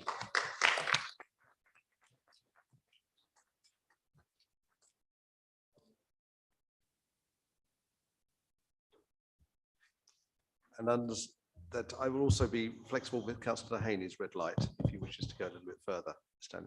Oh. No, I won't. Yes, I will. Sorry. Yes. I was reading my notes. Yes. Go ahead. Sorry. Thank you, Mr. Mayor. I have been a member of this council for the past 20 years, serving the residents of this borough as a Labour councillor. It didn't take me long to realize the liabilities of power, what you can do, what one can do, what one cannot do. But I'm pleased to say that this Labour administration over the years have successfully kept council tax low to the satisfaction of residents. Schools have been improved and have maintained educational standards year on year. We have recently built a new secondary school so that many parents need not send their children to schools outside the borough. And what about libraries? Councillor Fraser just told you all the good things about libraries. No closures, standards maintained, and service improved where necessary. Mr. Mayor, I am indeed proud to have participated in the achievements of this Labour administration, and I'm sure that when Labour wins the election in May, we will continue to serve the residents of this borough, improving services. This is my last council meeting. Thanks for your friendship and support. I'm not going anywhere too far. I'll be around. A few weeks in the Caribbean, but I'll be around. So best wishes to everyone.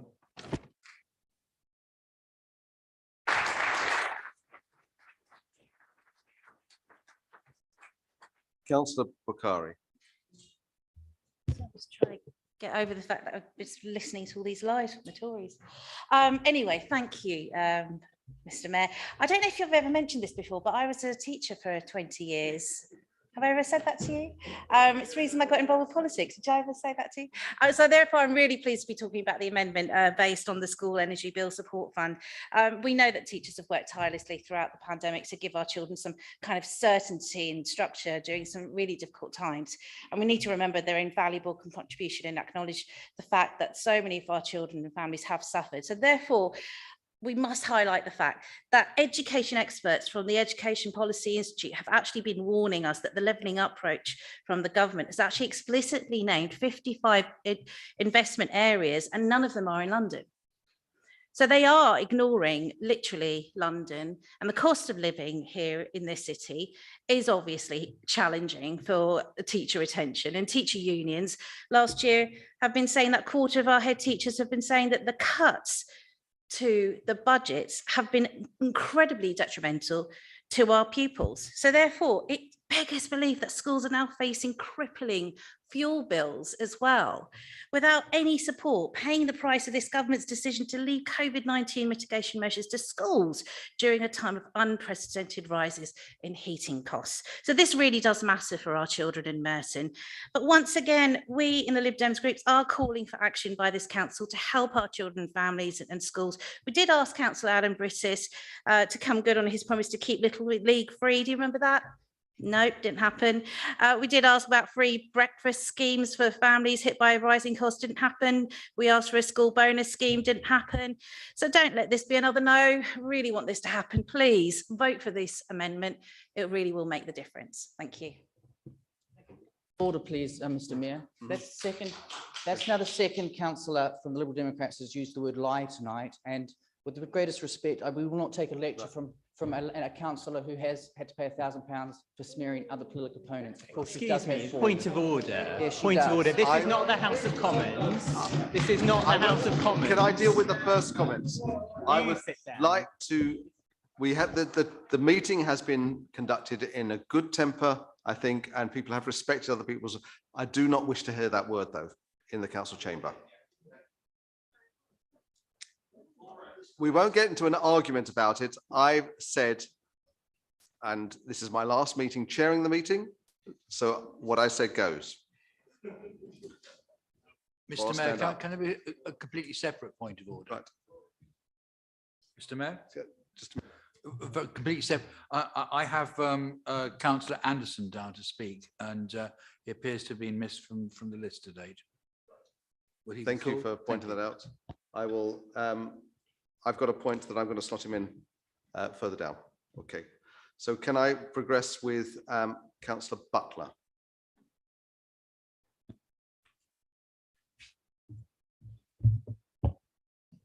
Thank you, Mr. Mayor, and hopefully a bit calmer my speech tonight. And it will be my final speech as Merton councillor. And I want to say that I feel so honoured to have been given this opportunity by the residents of South Wimbledon to represent them on this council. And I'm so glad and privileged that I could work with this council, this administration, and all the colleagues present over these 4 years. This budget and the offering over the last 4 years has made me proud to be part of this council that has weathered extreme economic and funding uncertainty, as we've heard much of from my colleagues tonight, and yet still providing great services for Merton and supporting the most vulnerable in our community.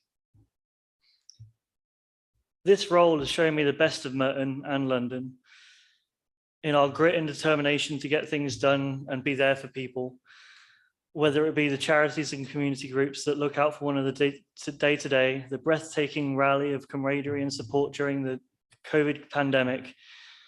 And we see it now in our communities, outpouring of giving and solidarity with the Ukrainian people in defiance of the worst forces in this world. Of course, it would be remiss of me not to mention as I depart a message to government about truly supporting our communities.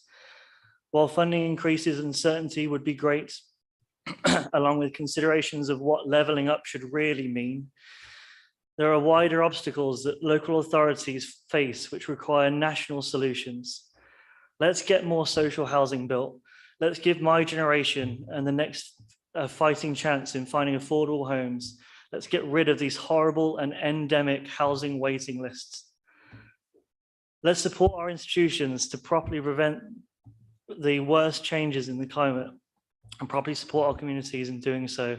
No half measures, whatever it takes. Despite these challenges, I have been awed daily by the talents and efforts of all council officers I have encountered, along with a deep respect for all the work you do for Merton. Thank you. I came to the council as one of the youngest in 2018 intake with so much to learn, and I'm so glad that I could learn from all of you. You have all supported me and taught me so much over the years, and I wish that I could thank each and every one of you in the manner that only Owen's or oratory could properly do.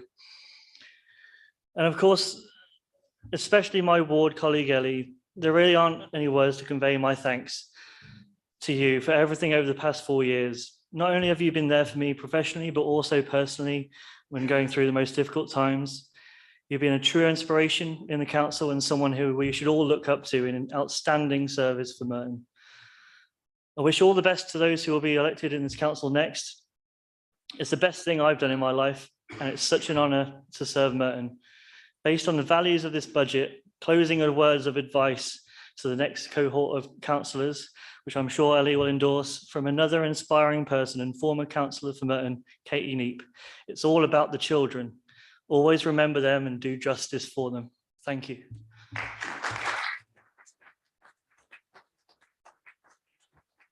Councillor Horton. Thank you, Mr. Mayor. The street environment is very important to the residents of Merton. Merton residents want to be proud of where they live and want it to be clean and tidy. For years now, as you may yourself recall, the councillors on this side have continuously highlighted Labour's failings on the Veolia service. We have seen rubbish cabinet members come and go at regular intervals, all having claimed that the Veolia service had teething problems or any myriad of other reasons to explain the poor service. All the while, this council told us and the public that it would get better. Extra money was thrown at Veolia, but that made little difference. Then, with some cheek and brass neck at the recent scrutiny meeting, the council decided, after all, that Veolia were not keeping the streets clean and issued a press release during a meeting. For years, your own leadership had been saying how things had been getting better. So why, out of the blue, all of a sudden, did Labour change their mind and claim Veolia is not working? Is it just because there's an election? Quelle surprise. You are not kidding anyone. Individual residents, groups and organisations across the borough and also the Conservative councillors have long known that streets only get cleaned, public litter bins emptied and blocks of flats serviced if we, together with residents, continuously kick off a fuss. That shouldn't be the way it's run. We have long called for stronger enforcement of the Veolia contract. We've also asked for that blocks of flats not to be neglected by Labour. Many of us live in blocks of flats these days. Street sweepers should go after the bin men, not before them. And public shaming of fly tippers and fines issued should be more prominent.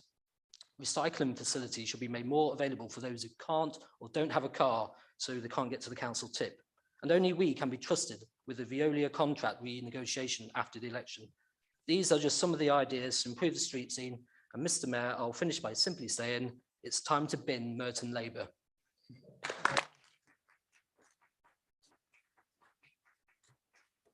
Councillor Kenny. Thank you, Mr. Mayor. Mr. Mayor, I wish to briefly reflect on the work of the Children and Young People's Scrutiny Committee. The committee certainly benefits from the dynamic scrutiny which is generated by all parties in this council. To all of them, I say thank you for your robust questioning skills and determination to seek the very best outcome for our young people. Also, thank you to the director and officers who respond to and support the work of this panel. Mr. Mayor, the concerns of the scrutiny panel are varied. However, an ongoing concern is the Children's Department's ability to reduce outgoings without impacting on our children's education.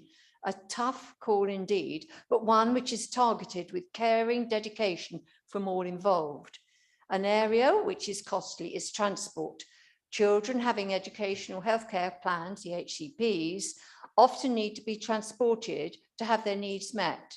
A homes to school consultation took place to address this area, which included providing transport for young people, as well as developing travel training to support our youngsters with independent travel.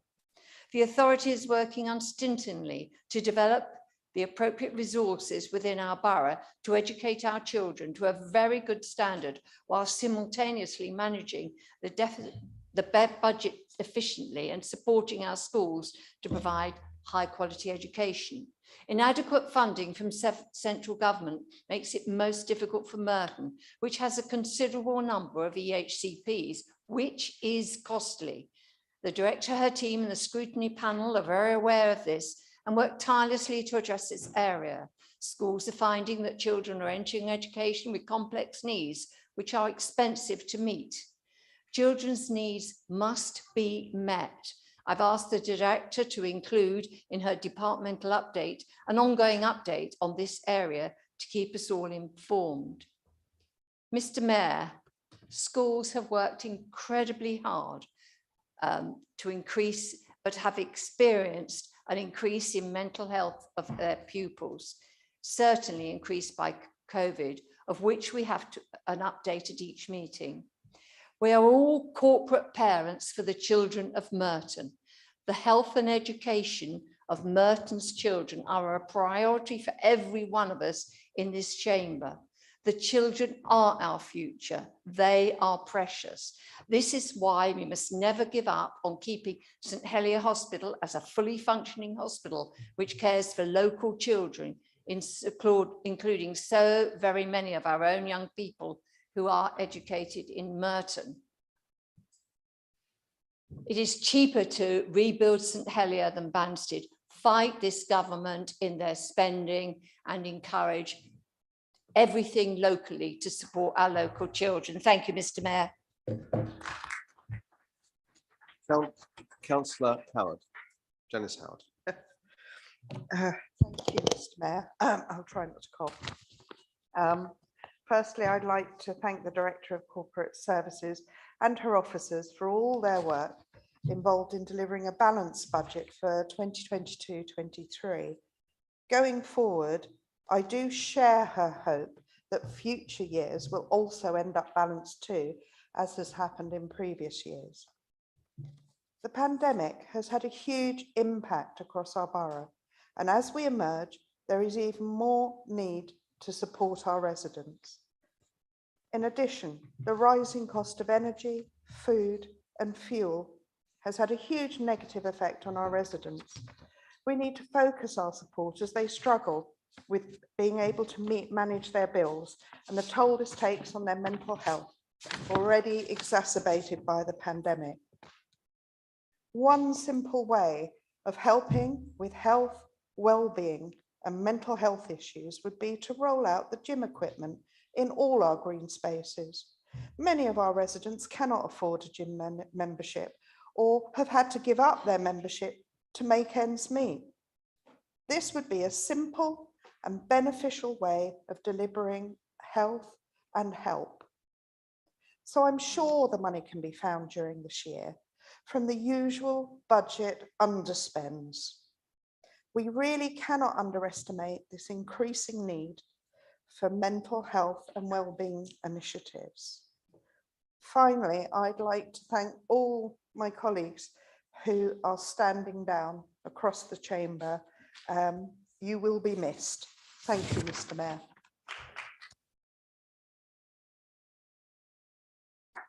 Councillor Makin.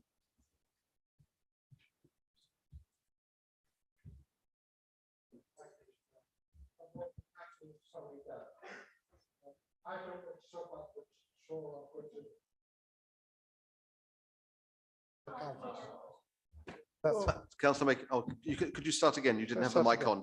Thank you, Mr. Mayor. I'm not going to talk about the budget, but I'm going to talk about what I've been doing in the past 24 years of the council. Over the last 24 years, I have been given the honour and opportunity to serve the residents of Merton, firstly in Pollard's Hill Ward, which I represented for 4 years, and then Cricket Green Ward. The achievement I'm most proud of is sorting out the credit union. Stephen Allen Britos asked me to replace him on the board of the credit union, which met in Croydon every month. I soon found it was very disorganised.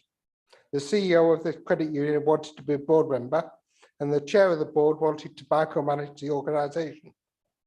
Nobody on the board would challenge or query anything done by the chair. In fact, when I did, one of the board members said it was the chair's prerogative to take decisions without reference to the rest of the board. This was not the only issue that inspired me by any means. I expressed my concern at this, and I asked the late Andrew Wakefield to join the board. I recruited Michael as the new CEO, and eventually Andrew took over as chair, and with my support started to turn the organisation around. The credit union is still going strong and is a great benefit to the people of Merton, Sutton and Croydon. The development at Miles Road went to the planning committee about 2003, and after several iterations was eventually accepted as a new build of 99 flats, reduced from the original developer proposal of over 240, a victory for common sense and the residents. An officer of the council, Adrian Hewitt, found a newspaper cutting in his loft talking about the imminent arrival of a station at Mitcham Eastfields. This was dated 1935. Several years later, 2010, this came to fruition, and I was the first passenger on the train at the new station, and I have the ticket to prove it. When I was a Pollard's Hill councillor, I was on the board of Moat and one of the major players in spending the monies that came from the development. I've also been cabinet member for the environment when Andrew Judd was leader, chaired the Sustainable Scrutiny Panel for a number of years, on the board of South Mitcham Community Centre, a trustee of Mitcham Common Conservators, and will continue as the governor at Hazelmere Primary School, chair of Merton Community Transport, the trustee of Springfield Law Centre, and one of the team introducing a junior partner to Fixed Marsh. The inaugural event is happening next week, and I shall continue volunteering in some way most Sundays. Also, I collect food from shops at least twice a week and deliver it to worthy places, for example, Hall Place, Fish, Cranmer School. I've learned a number of lessons while I've been a councillor. The important ones are: don't promise what you are not unable to deliver. Don't take issues personally. Your life will be a lot easier if you don't. Residents generally do not tell you the full story. There are two sides. Hear the other side, and if necessary, consult with officers before moving forward. Always visit the venue to see for yourself the problem. Attend as many functions as possible in the ward. On the whole, I've enjoyed serving on the council and wish my successors in Cricket Green and on both sides of the chamber my best wishes. Thank you for listening, Madam Mayor.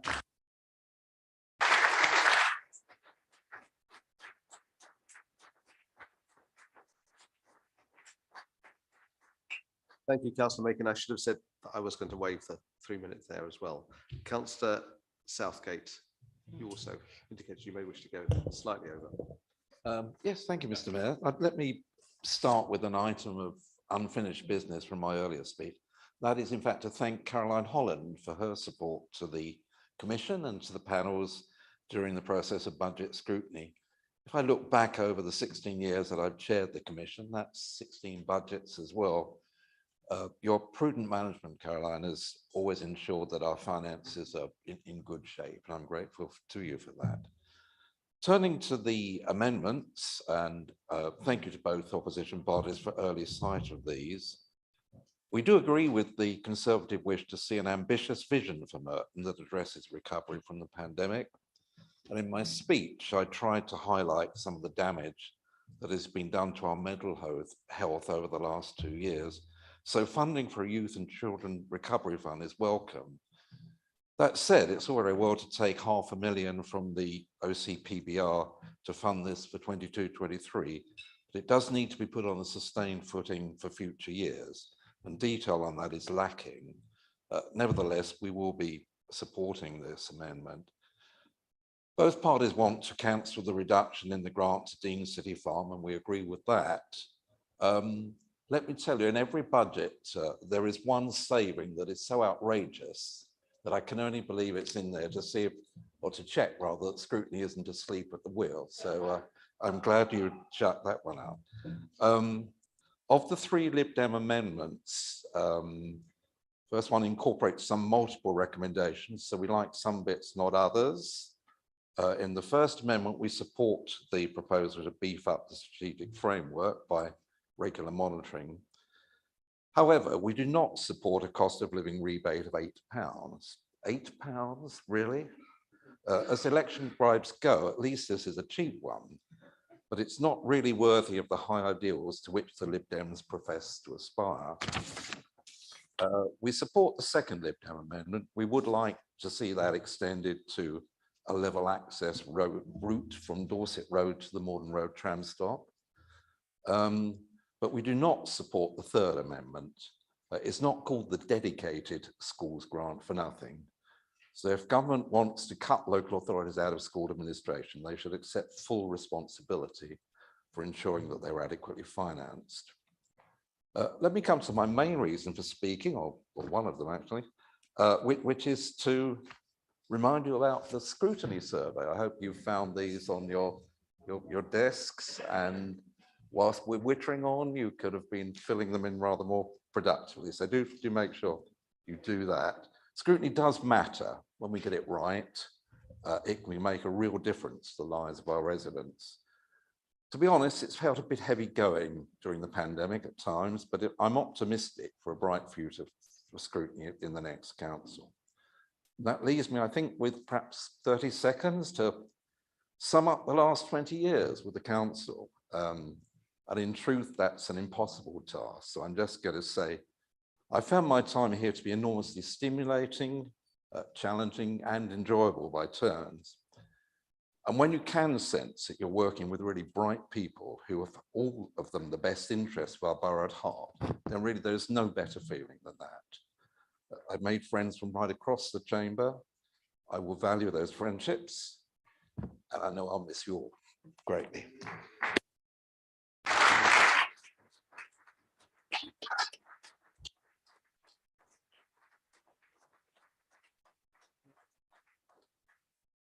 Thank you, Councillor Southgate.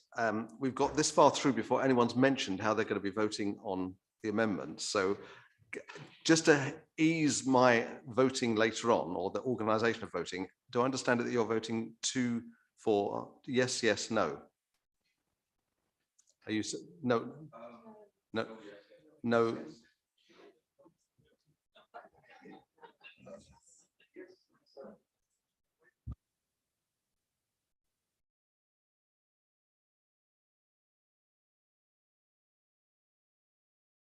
I think I'm heading towards having to have separate votes. So, okay, I just wanted to clarify that at this stage, but thank you very much for that. Councillor Stanford.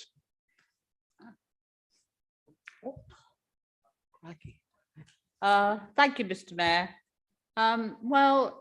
Listening to the scenario that has been sort of being described over the past hour or so, it's brought back to mind how it was when I first came on the council 30 years ago in 1990, when the Labour achieved a majority on the council and were faced with crumbling schools, resources, no resources in schools. My kids had to take their own books in and sit with buckets around, just catching the leaks. Crumbling schools, as I say, hospitals, housing, a reduction in resources, all following the 10 years of neglect by the former administration, which was, of course, the Tories.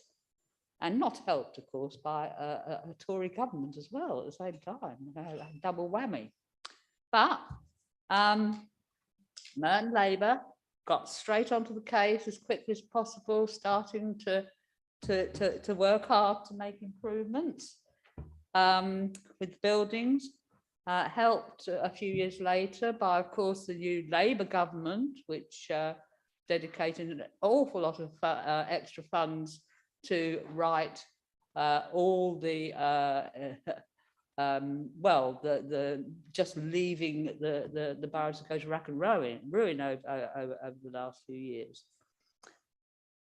As I said, we seem to be having exactly the same kind of situation going on in the last 10 years.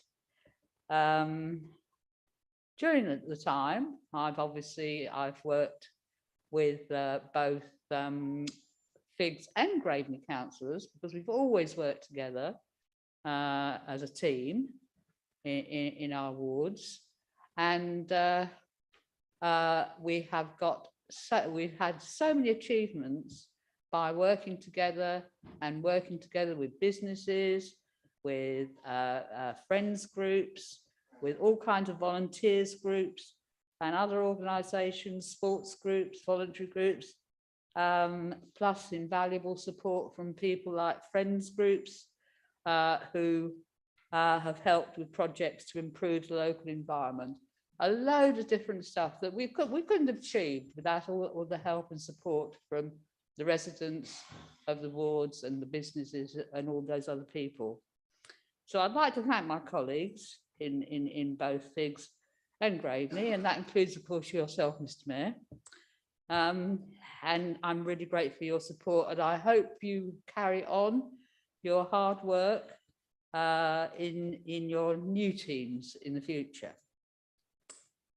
I'm very proud to the way the Merton has, Labour Merton, that is, has handled the pandemic and kept our services running and done their best to keep our residents healthy through the last couple of years, in spite, dare I say, of the chaotic way the government has dealt with the situation and the usual lack of appropriate funding when it's really, really needed. So again, I want to thank all the hardworking staff, council staff and officers working on the front line services, been keeping things going throughout the last couple of years, and everybody else, all the other councillors, including I'm going to say this, including some of you on the other side, who, in spite of your politics, I think that underneath it all you are good people, just a bit misguided, dare I say, misguided. So good luck to you all in what you do. Mr. Mayor, Merton is a cracking little brother, and I'm so proud to have served in it. Little did I know when I moved into Gravelly Ward in 1970 what the future would bring. I'd never heard of Merton before. I actually thought I was still in Wandsworth, which is where I had lived previously. And people still, even now, still ask me, where's Merton? You know, never heard of it. So I mention, oh, tennis championships. Oh, they say, oh, you mean Wimbledon? I said, no, I mean Merton. I said, there's more to Merton than tennis, much more. So, as I say again, well done to all of you, all the staff, everybody has worked together throughout this dreadful time over the last couple of years. And I know, unfortunately, there's going to be more crises to face in the coming years. But in spite of that, I'm confident that with Labour Merton, they'll rise to the challenge and continue to provide the best possible services to all our communities that they can. So good luck to you all and thank you.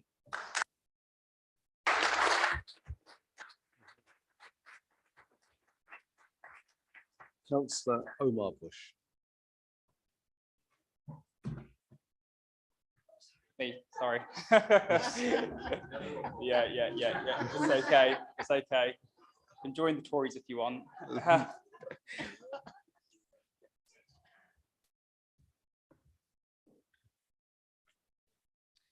Thank you, Mr. Mayor. Since the last election 4 years ago, this Labour-run administration has constantly failed on enforcement, which is highlighted by non-existent planning enforcement, lack of waste and street cleaning, increased fly tipping in Merton, and lack of parking enforcement. This non-existent enforcement of planning has been at the detriment of our residents. I have seen firsthand applications being approved by this council on the basis that trees would be planted. However, this council refuses to enforce such planning conditions, with applicants taking advantage of this Labour administration's incompetence. And to make matters worse, this Labour-run council doesn't even respond to residents when complaints are raised regarding planning. It begs the question, what do they do? As this is definitely not businesslike. Mr. Mayor, unfortunately, street cleaning is at an all-time low and fly tipping is at an all-time high in Merton. Our streets are full of rubbish and we are known as Mucky Merton. And why not? When fly tipping in Merton is above the national average, because once again, this Labour administration and their lack of enforcement has led to zero accountability. Mr. Mayor, you would think this council would at least get parking enforcement right. And the council does tax motorists, but once again fails to deal with abandoned cars which have riddled Merton. Mr. Mayor, we have a clear option over the next couple of months. Either we stick with the same old Labour-run council, or we can have a fresh start. A council that enforces planning, parking and fly tipping, and a council that provides value for our residents' council tax and not be charged thousands of pounds more than our neighbouring boroughs. Thank you, Mr. Mayor. Councillor Akingina. Thank you, Mr. Mayor. This year has been another unbelievable year. I said the same thing last year, hoping by now things would have got better. But no, we're now in a new crisis, which is brewing, and I pray that our leaders are sensible enough to remember that they have human lives to think of. In Merton, we try to keep our residents safe. We've put down £1.2 million to upgrade and improve our CCTV in the borough to support the police and to make our residents feel safe, and in place to reduce and identify those involved in antisocial behaviour. Due to recent events, including the tragic murder of Sarah Everard in Clapham, March 2021, and of Sabina Nessa in Greenwich in September 2021, and of Yafi Yasmin Shikafa and in Maidenville in January 22. This has led to an increase in the focus on the safety of young girls and women in public spaces. This is why we in Merton have set up our own task group with various partners to ensure that women and young girls feel safe and comfortable. We have been commissioning and managing the delivery of frontline services of domestic violence. Our one shop stop is now back face to face after being done virtually through the lockdown. Having listened to feedback to the task group has developed a plan to set on intervention aimed at improving the safety of women and girls across the borough, to be funded by the Merton 2030 implementation and MOPAC LTFP. One is training 20 street pastors. That's an interest there, which I'm one, but I've already been trained, so it won't affect me. Street pastors are trained, they have 6 months training or more, depending. And they are not a church. They're members from a church, but they are not a church. 2, targeting and training and supporting the night economy staff, making sure they know when people come in to ask for Angela, which was a code, is the code that was developed in Merton, where a lady in trouble can go to the bar and ask for Angela, and the staff know that she needs help. It's amazing how people sit down and think that it's easy to do stuff. This Merton Labour group worked very hard. When you're sitting down pointing fingers, remember that the other 4 are pointing back at you. Life is not an easy. We try to support our community, and the community do appreciate, and it's good that we actually ask them. You may feel that it's a waste of time to ask the community, but when you do that, you neglect them. People are thinking about going to the park to to go and put lights up. Well, we've already done that in Wandle, and the residents actually don't want lights. So when you're thinking of doing stuff, ask them, and they will tell you what they actually need. So as my time is up, I support this budget. Thank you. Councillor Dean. Nice surprise, Mr. Mayor. I was going to talk to you about trees for some reason. They say ignorance is bliss, and for the incumbent, that's true. For the rest of us, the Labour group cause angst for everyone who understands the need for trees in our borough. One of the building blocks of life is oxygen, and they only come from trees in close proximity. Now, the Labour's leadership's view on trees is this, and I quote, "Trees are a distraction." This attitude leads to Labour councillors voting for the felling of trees like the multiple mature specimens being chainsawed today in Ravensbury Ward. And that's a terrible shame, because Labour councillors simply don't care about the hundreds of trees that have been cut down at their behest recently, leading to poorer air and health problems amongst residents. So they are the facts, Mr. Mayor, but suddenly there's an election. And to save Labour's face, they claim to be on a tree planting mission. But there's no long-term budget, no plan, no inclination. It simply will not happen. Today, we saw Labour's new video showing the planting of young trees, not by them or the council, in an effort to create this smokescreen to the wanton damage being wrought down the road in Ravensbury Ward. Even those young trees would take 10 years before they release oxygen into the atmosphere, and they will not replace the fallen trees in Ravensbury. However, long-term tree planting and the protection of more mature trees is possible if Conservatives run Merton. After all, we already do this at no cost to the taxpayer year after year. So for the people's sake, it is best to let the hardworking Conservatives lead Merton. We mean what we say, and we have the means to deliver. Labour's tree planting policy has a sell-by date of 5th of May, election day. If you love Merton and care for the environment, make sure it's Labour's last day in office. Thank you, Mr. Mayor.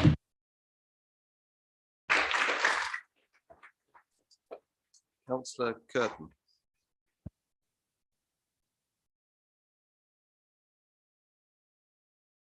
Councillor Curtin online.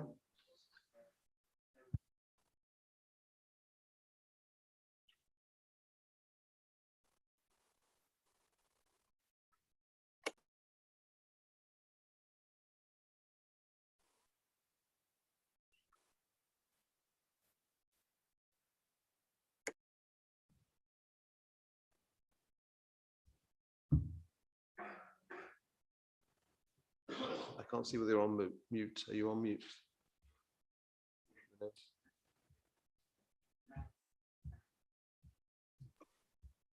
Right. Okay. We'll work with Councillor Curtin to get her on next. So Councillor Gould, I can move to you.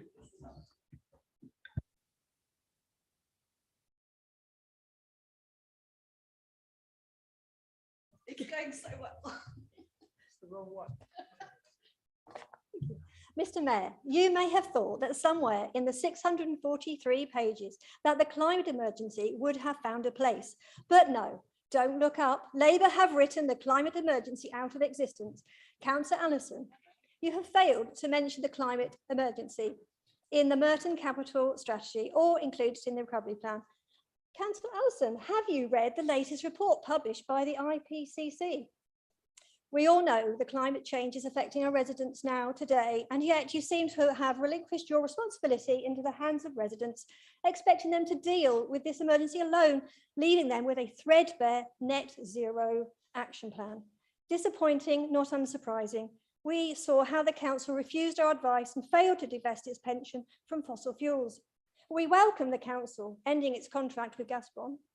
So many missed opportunities by an uninspiring and unambitious administration.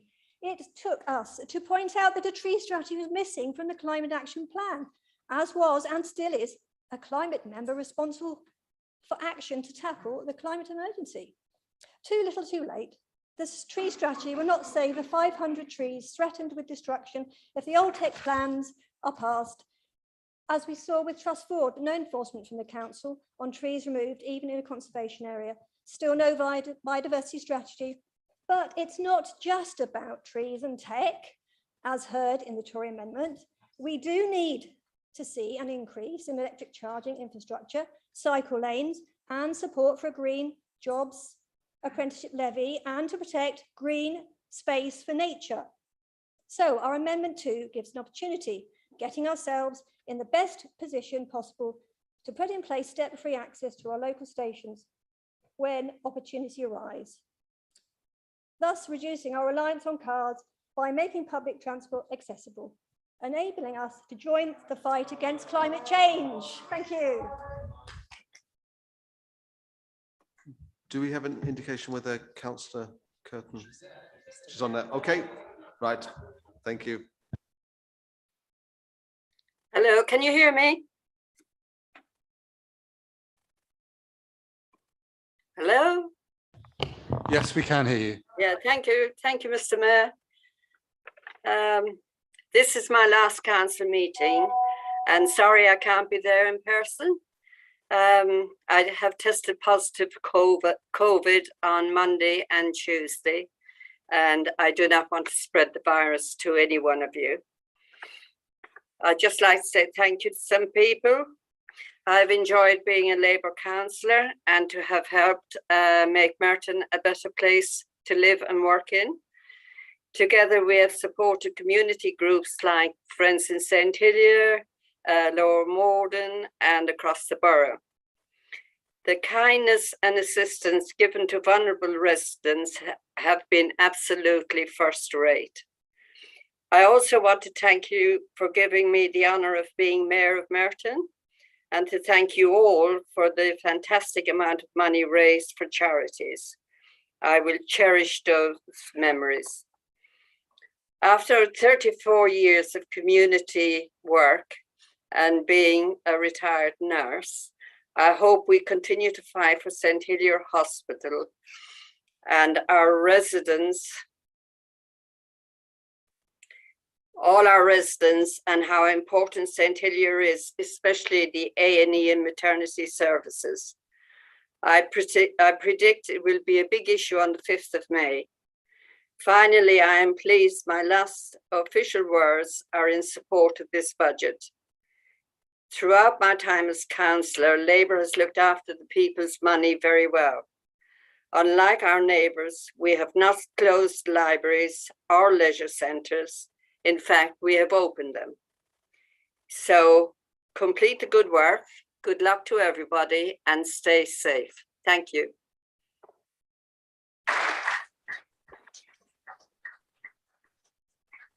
Councillor Moore. Thank you, Mr. Mayor. And I also thank the Director for all of her work on this budget. After the murder of Sarah Everard last year, we held a special debate in this chamber, and we all agreed to ensure that services and infrastructure across our borough would be provided for the protection of all of our residents, and especially for women and children. And yet the fear of crime is high and concern for safety of children is growing. For the health and well-being of our residents in Merton, we do not wish to see residents preferring to drive rather than to walk, fearful of using our parks or walking home to or from school. Lighting in streets, parks, alleys and public spaces should be a huge priority for this council. Mr. Mayor, this Labour administration have been slow to light our parks properly, and we have evidence where they failed to keep some existing lighting working. This needs real action. Conservatives have made it a priority, and we need to ensure that paths, and especially main paths in parks, are well lit. We're championing more lighting in Wandle Park, Wimbledon Park, and Morden Park. Lighting for poorly lit and dark pedestrian alleyways should also be prioritised, and we will continue to champion CCTV at particular locations. Mr. Mayor, sadly, we have learnt that a number of roads suffer from lower levels of lighting. Roads which switched to LED retrofit bulbs for climate targets then broke, and the council has been slow to refit them, making the lighting issue worse for residents. Mr. Mayor, it is incumbent upon us all, on all sides of this chamber, to ensure safety for all of our residents, and Conservatives will make this a priority. I urge you to support this amendment for a safer and brighter borough. Thank you. Councillor Draper. Thank you, Mr. Mayor. Mr. Mayor, in supporting this budget, I'm going to massage my huge ego with a farewell speech. Mr. Mayor, when I first got elected to Merton Council, half the age and half the weight I am now, my auntie Pam gave me this good advice. She said, I can't do the Liverpool accent. She said, Nicholas, don't tell lies. Don't do anything you're ashamed of. Well, I've done my best not to tell lies. And there's not much that I'm ashamed of, honestly. But what makes me happiest, however, is knowing that long after I'm gone and forgotten, the things that I've been involved with will still be around. Things like Cricket Green School, the best regarded special school in London, the Cannons, currently being transformed with HLF money. Collierswood Library, Morden Leisure Centre, and transforming the ugly, derelict 14-storey Brown and Root Tower built by a Tory council in the early 60s into something almost beautiful.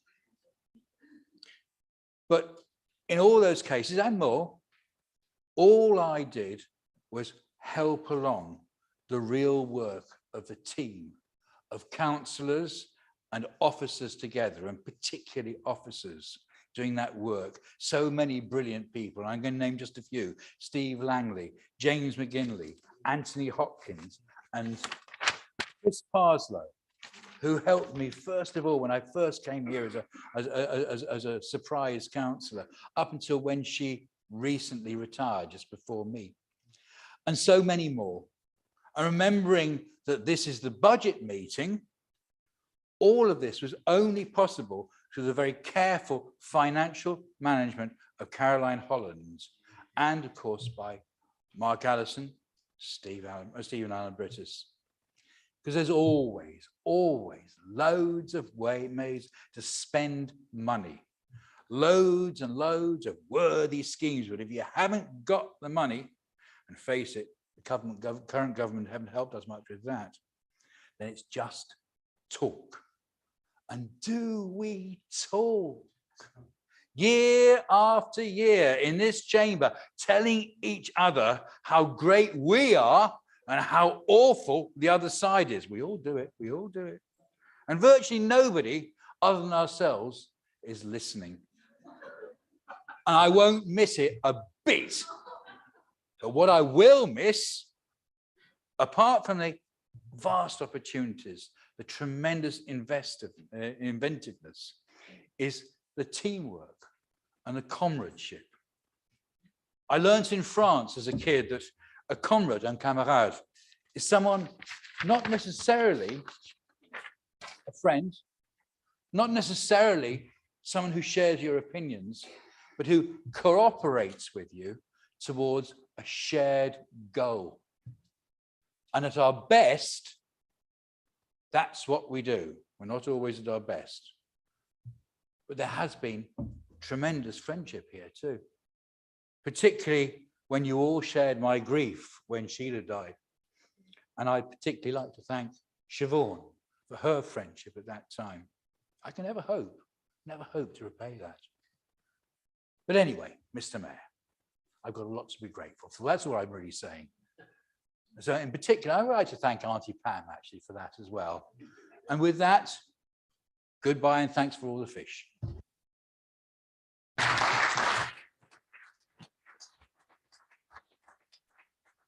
Councillor Draper, you're showing your age with the last reference. I think that's over the head of many people here, but thank you nevertheless. Councillor Andrew Howard. Thank you, Mr. Mayor. We've already paused in a moment of respect for the people of Ukraine, and it might seem almost indecent that we should be here debating issues which frankly don't even begin to stack up.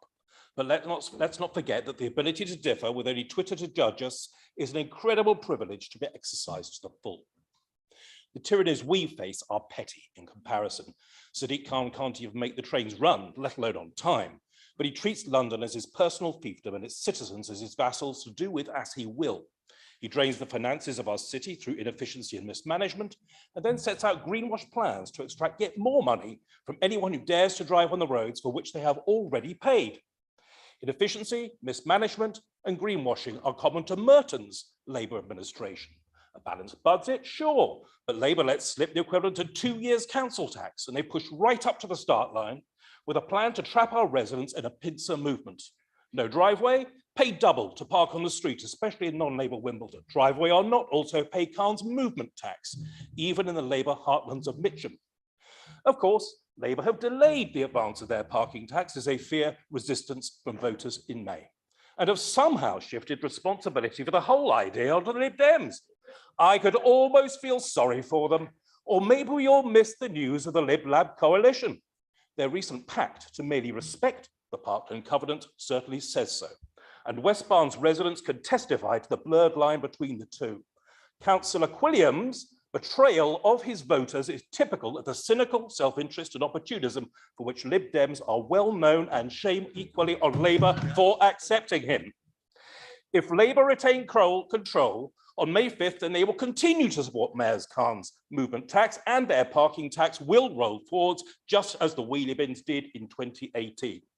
Our duty is to make sure the voters see through the furious campaign of disinformation now being waged by Labour on three fronts: against the government, against us, and against the NHS. Thank you.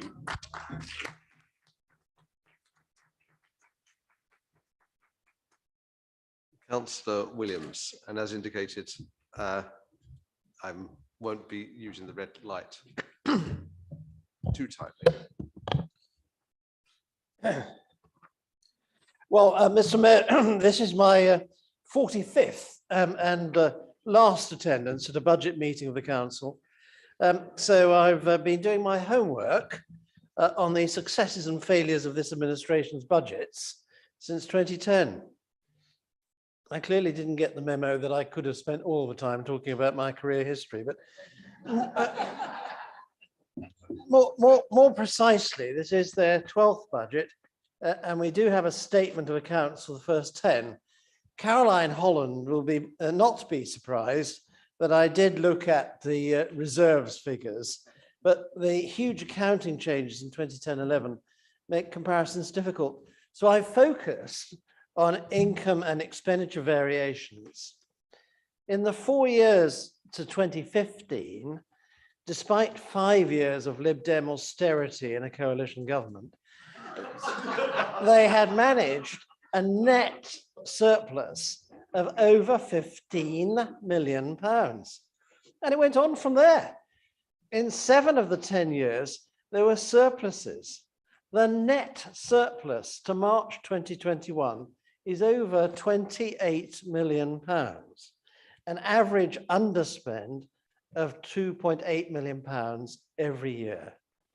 And yet we are told of continuing crisis. The only crisis is that you can't get your figures to add up year after year after year. As a distraction, we're allowed to play in the sandpit with £500,000, developing a fantasy budget. Well, we won't play in detail with numbers, but we are setting out how a Conservative administration led by Councillor McLean would take a radically different approach. And I have every confidence it will succeed in May. So with your indulgence, you know this is my last speech as a councillor at a full council meeting after 48 years since my first election in 1974 at the age of 22. I do know now that I didn't know everything then, even though I thought I did.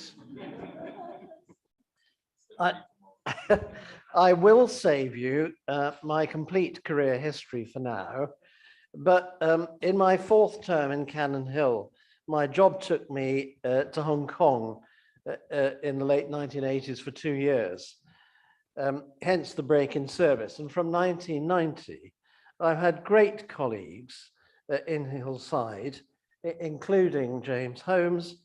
For 20 years, my friend David Simpson, and of course, Dan since 2014.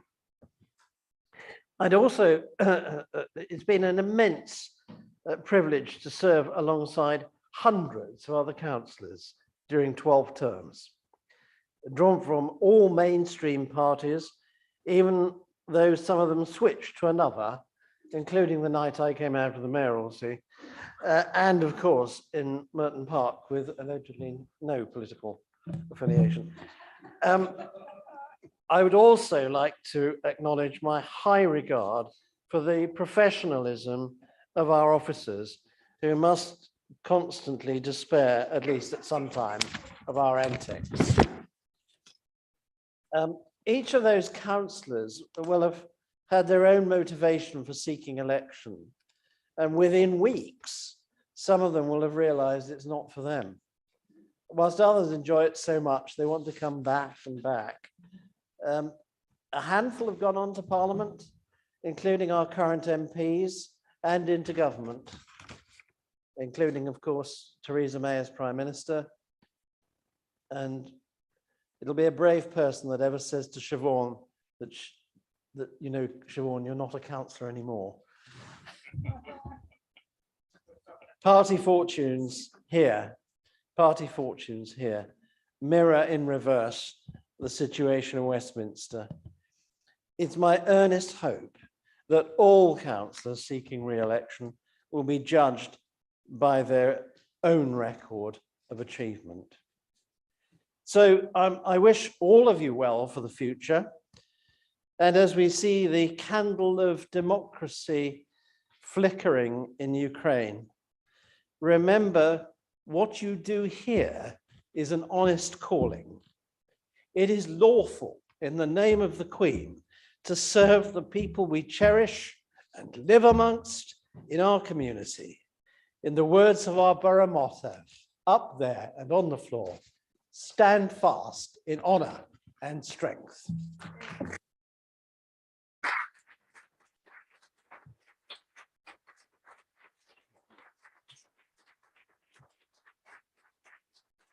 Thank you. Thank you. Councillor Welton. Thank you, Mr. Mayor.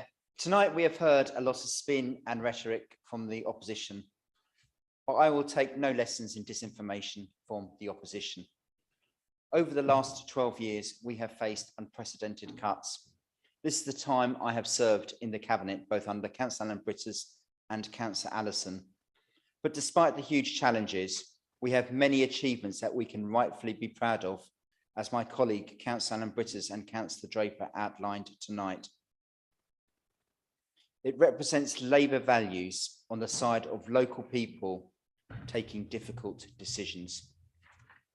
As lead member for the climate emergency, we have made considerable progress in terms of our climate action plan, bringing forward plans this year in terms of zero emission vehicles, but also as well working towards 2030.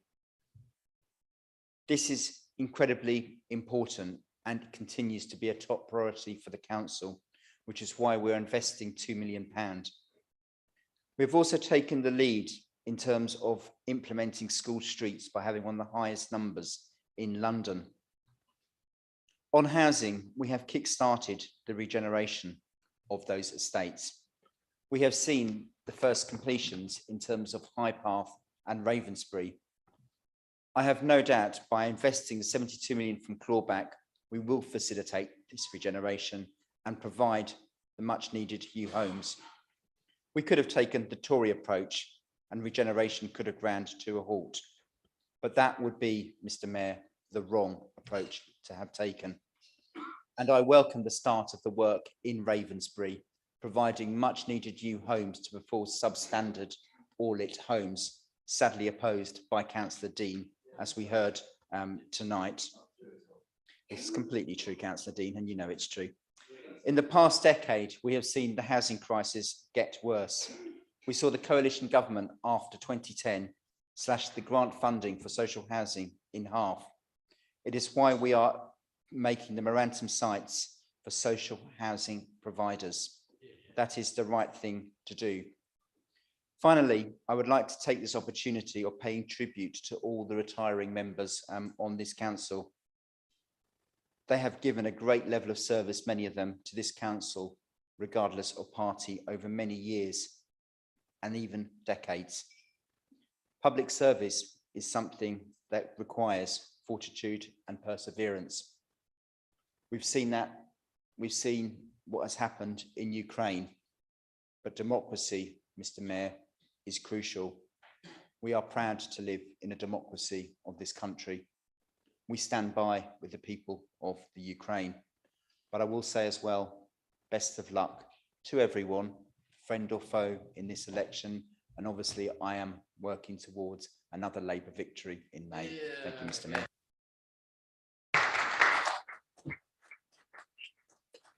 Councillor Holmes.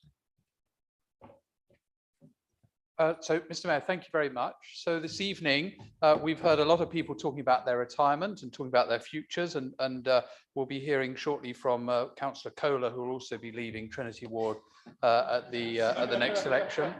But Mr. Mayor, what I want to talk as well as to you, I want to talk to the residents, because what we have not heard very much of tonight, in my view, is the facts about the money. And that's what the residents are most interested in. And I feel that a resident watching tonight would be quite confused. So I'm going to actually speak to you, Mr. Mayor, but also to any residents who see tonight's debate. These are the figures that count. Mr. Mayor, we are £72 million down because of a contract that was mucked up. We're £2 million down because of a development company that never developed anything. We are £37 million down because of a deficit that was run up. That we've heard this evening from Councillor Stringer how much better we're doing than other boroughs on education. Well, absolutely. If we race through money that we don't have, if they race through money they didn't have, they could presumably do very well as well. We've heard from the leader of the council this evening the so-called mess that the government have left us in. I don't know how he can say that with a straight face. A mess that the government have left us in when you've run up a deficit and you then have the gall to stand there and say that the government have left us in a mess. Councillor Allison, when you lose in May, you will have a great future in stand-up comedy, because your ability to say that with a straight face is really quite amazing. I knew that Councillor Welton would do his rearguard action as he did last year, and Councillor Pritchard presumably is still to come with a rearguard action. But Mr. Mayor, it won't change the facts. The facts are that the director has said to us this evening that that action had to be taken, so we kept our going concern status. The director said to us this evening, we do not know how much money has to be put in to cover the deficit. We are dependent on the government showing mercy on us. Mr. Mayor, these are the facts that the residents need to be looking at, and they haven't heard enough of them tonight. Thank you.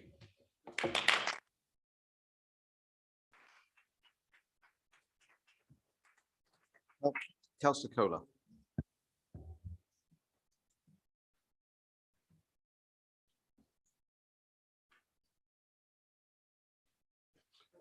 Where is the vision, I asked last year? Not having one, the administration spent thousands of pounds on what became the Merton 2030 survey. And what did it discover? Our residents like green spaces. They dislike mess, fly tips and rubbish. And yes, Councillor Allison, I credit you that you're good at cigarette butts. You're very good at cigarette butts, as the Sun says. But what the residents moan about is the fly tips, which you're not so good at. They also want vibrant high streets, and they hate Labour's car parking charges. So let's address the big fib over parking charge increases, which were never suggested by the Lib Dems. As the seats go, it has a fine pedigree, and credit where credit's due. It shows my opponents have begun to heed my advice to work cross-party. For this, the seat initially was dreamt up by Councillor Gretton, until he got told to stop saying it on Nextdoor. And then Councillor Allison on Facebook and on leaflets started saying it. And now the increasingly desperate Councillor McLean is saying it. I even heard Councillor Dean, who I learnt tonight is a very blissful fellow. I heard him shout out, it must be true. The Labour leader said it. The cosy duopoly in all its glory. So let's be clear. Firstly, the Lib Dems are opposed to Labour's existing tax on not voting Labour, which, Councillor McLean, let me remind you, the Tories did not even bother to oppose during the consultation, either being too lazy or incompetent to submit anything. Look at the record. And secondly, we are opposed to Councillor Allison's new tax on not voting Labour, which we all know he plans to introduce if re-elected. So, Councillor Allison, if you really want to save people from paying additional Labour parking taxes, why not advise the voters of Wandle to vote Lib Dem in May and cut out the middleman? Turning to the Tory amendments, Councillor McLean's speech, Wandsworth received £98.2 million next year, Merton will receive 41.3. They also get huge amounts of SIL payments from skyscrapers across 9 Elms. Is that really what you want from Merton? As for your proposals, were the ideas the substantive ones? I see that. And yes, the high street does need to be reimagined and helped. But I ask you again, why does the blissful Councillor Dean spend so much time attacking the business community on next door, constantly attacking Love Wimbledon, who I heard him refer to as in a meeting as Marxists the other day? It's incredible. Absolutely, they can't say that. He just said lie. The rest is a mixture of candy floss and rubbish as usual, as we saw in your plan, in what you say about planning, but I don't have time for that joke. Thank you.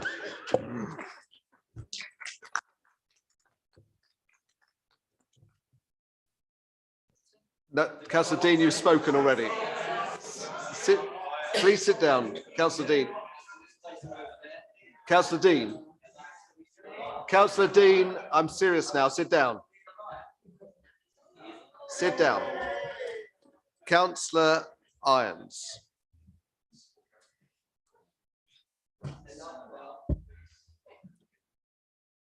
Has everyone calmed down? Good. Thank you, Mr. Mayor. Mr. Mayor, on behalf of every parent in Merton, I'd like to take this opportunity to thank the staff, volunteers and trustees of Dean City Farm for every afternoon that's been rescued from endless screen time and for every cup of coffee and slice of cake consumed too quickly whilst a baby naps. Thank you for your work to protect and grow this wonderful community space. No one here is disputing the special place that Dean City Farm holds within our community, and it is not only a haven for families, but it also provides a unique space for those looking to escape urban life and opportunities for young people to learn new skills. In short, Dean City Farm is not just a city farm, but one of our community's greatest assets. That is why this council, in the face of a decade of government austerity, continued to invest over £1 million of grant and capital funding in Dean City Farm. It's why this council have worked with them to expand their riding school, and it's why this council have committed to working collaboratively to secure a long-term financial future. Because, Mr. Mayor, if we are to protect Dean City Farm from the uncertainties and gaps in this council's funding, we must take action to secure its long-term financial future. Drawn up in collaboration with the trustees, the proposal put forward in the budget commits this council to working with Dean City Farm to find comparable funding to reduce the deficit created from the grant and provide capital investment support for future projects. This council remains committed to supporting Dean City Farm, but to secure its future, we must change how we support it. For our Liberal Democrat colleagues who spent a lot of time in this place talking about working collaboratively, I'm disappointed that they would throw out a proposal and agreed plan that was created through collaboration. However, I expect nothing less from our Conservative colleagues who, in an attempt to distance themselves from the conga lines, cronies and chaos of their government, have asked our community not to focus on who leads this council, but how. Well, Mr. Mayor, it is clear that on any measure, they are not fit to do this job, because the facts are that they would balance the dedicated schools grant on the back of vulnerable children. They would take them out of placements too quickly when the costs go up, and they would force families through the tribunal process. And when they talk about supporting children, they are actively campaigning to remove the A&E, children's and maternity services for the most vulnerable families in our community. So you can be sure that the Conservative group will always defend the chaos of their government over the services our vulnerable residents rely on. So for the security, prosperity and future of Dean City Farm and this borough, I support this budget. Thank you.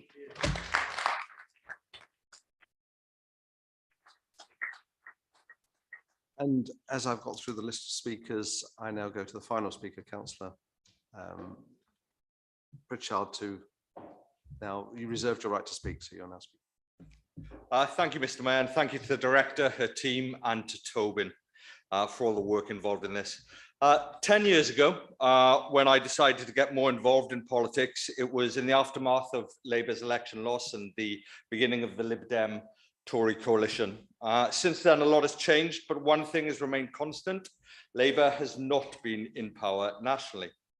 So I want to take this opportunity to remind people of what happens when other parties govern. I've picked five examples from five policy areas that our residents through your Merton and Councillor McLean have identified as important. First, healthcare. There are currently 6 million people on the NHS waiting list in England, the highest number ever recorded, with over 300,000 of them been waiting for over a year. And before people blame the pandemic, let's be clear, even before COVID, waiting lists stood at a record 4.4 million and were growing by 300,000 a year. Poverty and inequality. Almost a fifth of pensioners now live in poverty, as well as 3.8 million disabled people and more than a third of children. That's 4.3 million. With 500,000 of those kids living in destitution, the severest kind of poverty, which leaves me onto housing. Over 120,000 children in England are homeless. 500,000 do not have a bed to sleep on. Why? Because the number of affordable new homes has fallen by 90% since Labour was in power. And with it, home ownership across all age groups, with over 750,000 fewer home-owning households aged under 45, i.e. those with young children. Fourth, the economy and our high street. 5 US tech firms account for 1.3 billion in lost corporation tax every year, while high street shops pay business rates under a system that hasn't been reformed in decades. Even before the pandemic, 2019 was the worst year for the high street on record. Over 2,500 jobs were lost per week and 16,000 outlets closed for good. In total, since 2010, high streets across the UK have lost 10,000 shops, 6,000 pubs, 7,500 bank branches, and 2,000 libraries. Finally, safety. We now have 8,500 fewer police officers, 7,500 fewer police staff, 7,500 fewer PCSOs than we did in 2010. The impact of that: only 1 in 20 crimes leads to a charge. Only 1 in 50 thefts are being solved. Violent crime has risen to record levels, with nearly 2 million violent offences last year alone. And despite being in the midst of an epidemic of violence against women and girls, charging in rape cases has fallen to just 1.4%. All of this means it's no wonder the PM admitted his government's record was one of soaring crime rates when he took office. The reason I say all this, Mr. Mayor, is that you know that when the Tories criticise this budget and the services we provide, and ignore the fact that we do so in the face of one-year settlements, an over-reliance on regressive tax, a delay in the fair funding review, a delay in business rates reform, a delay in the online sales tax proposals, a delay in SEND reforms, insufficient funding for adult social care, public health or high needs, and a lack of funding to do the levelling up they crow about. They're doing nothing more than criticising our solutions to the problems they created. The last decade of decline is theirs to own, and the fault is theirs alone. Mr. Mayor, I thank all the officers for the work they do in the face of this, and I second this budget.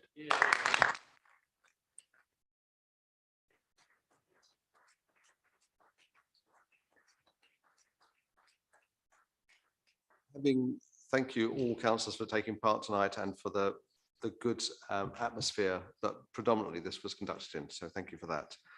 Made my job a lot easier. We now, having finished the debate, we move on to take the amendments, and I will take them in order that they were moved. So they are by roll call, as I said. And so first of all, we take a roll call vote on the Conservative budget amendment. And I'll ask Louise Round to call the names of every councillor. Please respond clearly.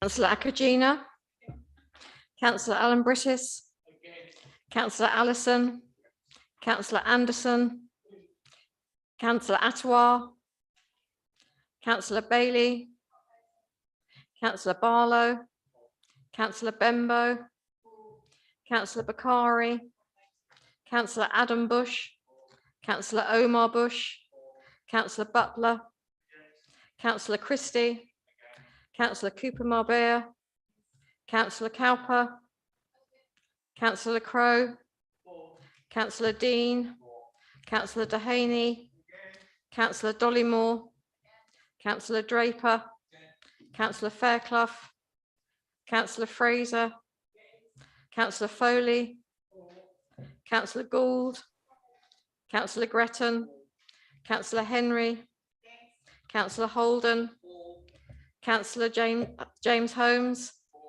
Councillor Andrew Howard, Councillor Janice Howard, Councillor Irons, Councillor Kenny, Councillor Kirby, Councillor Kohler, Councillor Lanning, Councillor Latif, Councillor Makin, Councillor McCabe, Councillor McGrath, Councillor McLean, Councillor Moulton, Councillor Mundy, Against.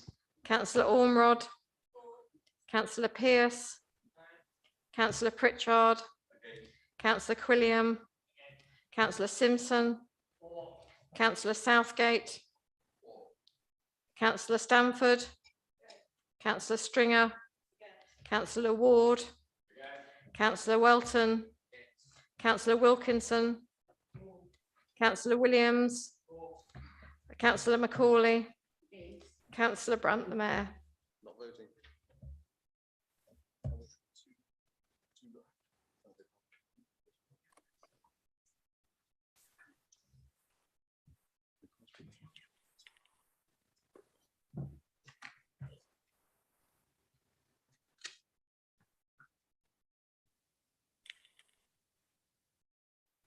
The outcome was 24, 29 against, 7 not voting on the Conservative amendment, so that falls. We now move on to the Liberal Democrat amendments, and we're taking all three separately. First amendment, please can I ask you to.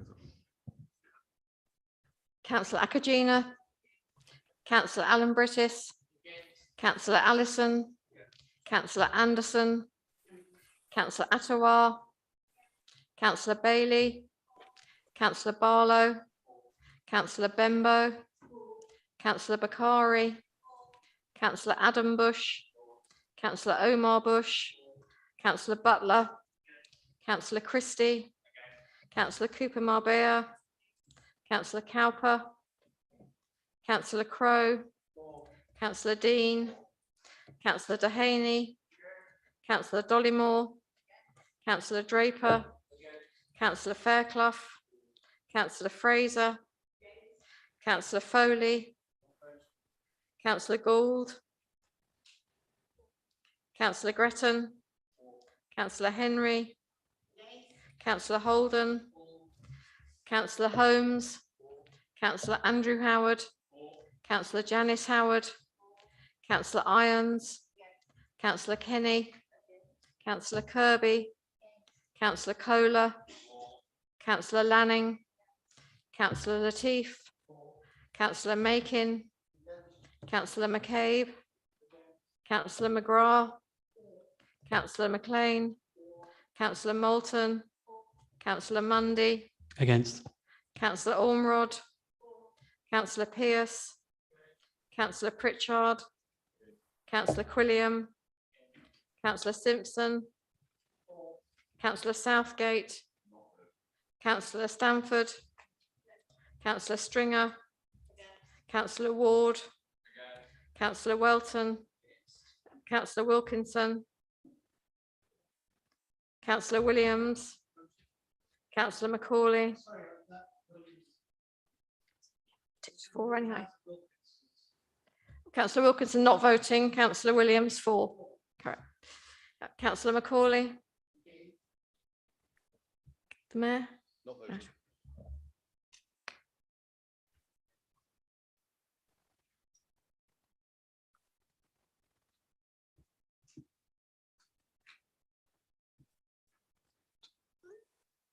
The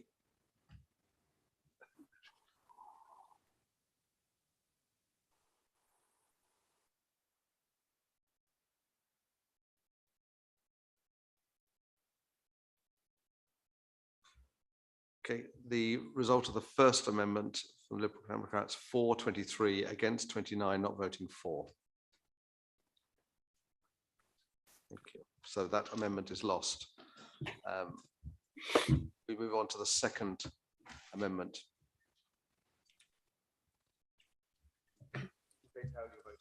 When called. Councillor Akagina. Councillor Alan Brittis. Councillor Allison. Councillor Anderson. Councillor Attawar. Councillor Bailey. Councillor Barlow. Councillor Bembo. Councillor Bakari. Councillor Adam Bush. Councillor Omar Bush. Councillor Butler. Councillor Christie. Councillor Cooper Marbella. Councillor Cowper. Councillor Crowe. Councillor Dean. Councillor Dehaney. Councillor Dollymore. Councillor Draper. Councillor Fairclough. Councillor Fraser. Councillor Foley. Councillor Gould. Councillor Gretton. Councillor Henry. Councillor Holden. Councillor Holmes. Councillor Andrew Howard. Councillor Janice Howard. Councillor Irons. Councillor Kenny. Councillor Kirby. Councillor Kohler. Councillor Lanning. Councillor Latif. Councillor Makin. Councillor McCabe. Councillor McGrath. Councillor McLean. Councillor Moulton. Councillor Mundy. Against. Councillor Ormrod. Councillor Pearce. Councillor Pritchard. Councillor Quilliam. Councillor Simpson. Councillor Southgate. Councillor Stamford. Councillor Stringer. Councillor Ward. Councillor Welton. Councillor Wilkinson. Councillor Williams. Councillor Macaulay. Mayor not voting? Against.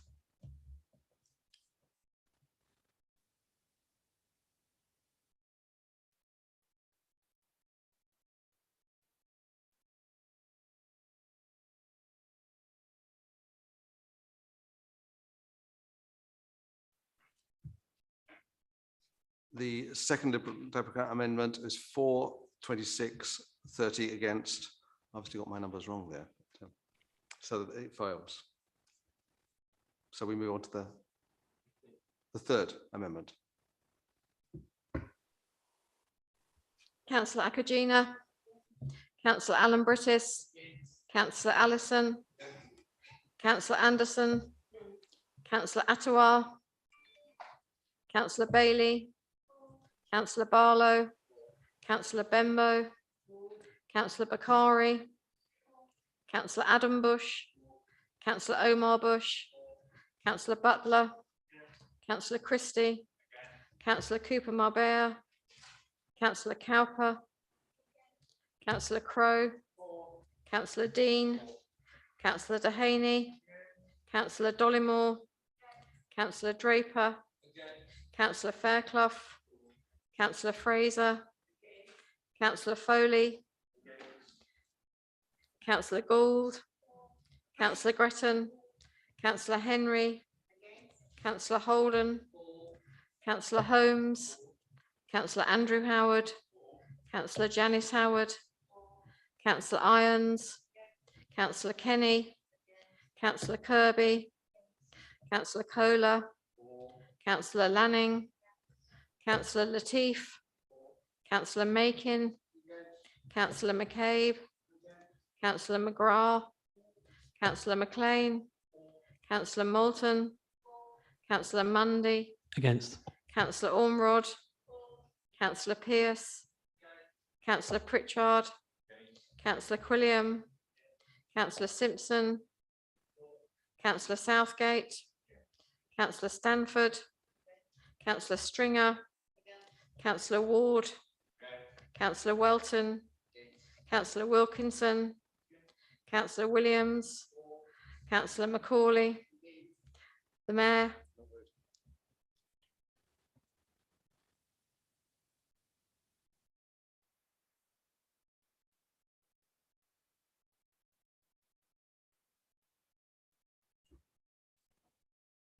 The third Liberal Democrat amendment, 4, 23 against 32, 1 not voting. So that amendment fails as well. So we now attention to the substantive report as moved. So, Councillor Allison, would you wish to use your right to reply?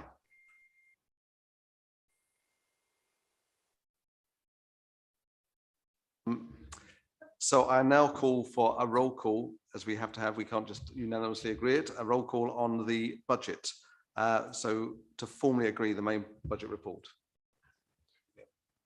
Councillor Akagina, Councillor Alan Brittis, Councillor Allison, Councillor Anderson, Councillor Attawar, Councillor Bailey, Councillor Barlow, Councillor Bembo, Councillor Bakari, Councillor Adam Bush, Councillor Omar Bush, Councillor Butler, Councillor Christie, Councillor Cooper Marbella, Councillor Cowper, Councillor Crowe, Councillor Dean, Councillor Dehaney, Councillor Dollymore, Councillor Draper, Councillor Fairclough, Councillor Fraser, Councillor Foley, Councillor Gould, Councillor Gretton, Councillor Henry, Councillor Holden, Councillor Holmes, Councillor Andrew Howard, Councillor Janice Howard, Councillor Irons, Councillor Kenny, Councillor Kirby, Councillor Kohler, Councillor Lanning, Councillor Latif, Councillor Makin, Councillor McCabe, Councillor McGrath, Councillor McLean, Councillor Moulton, Councillor Mundy, 4.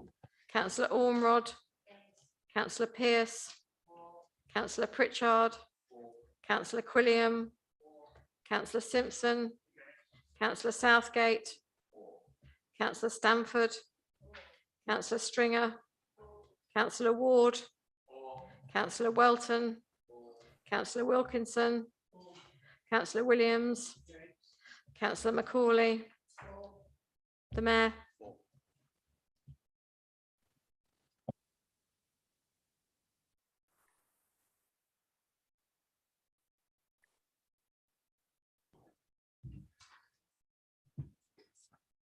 Thank you. The vote on the substantive motion is 33 for, 23 against, so it's carried and therefore it's been approved.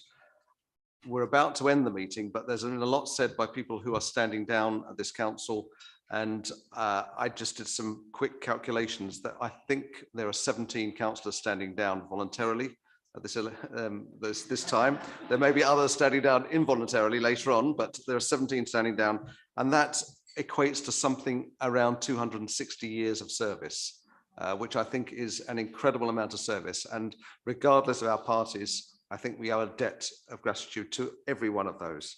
After the 5th of May, the unenviable task, or unenviable task, I was a maths specialist, not an English specialist, but having had the father of the chamber here for a number of years now as the most senior councillor, we have a mother and father of the council starting after the 5th of May, and that is Councillor Kirby and Councillor McCabe, who will have done 36 years each on the election day, and I think, barring hell freezing over, will be here on the 6th of May. So congratulations to them.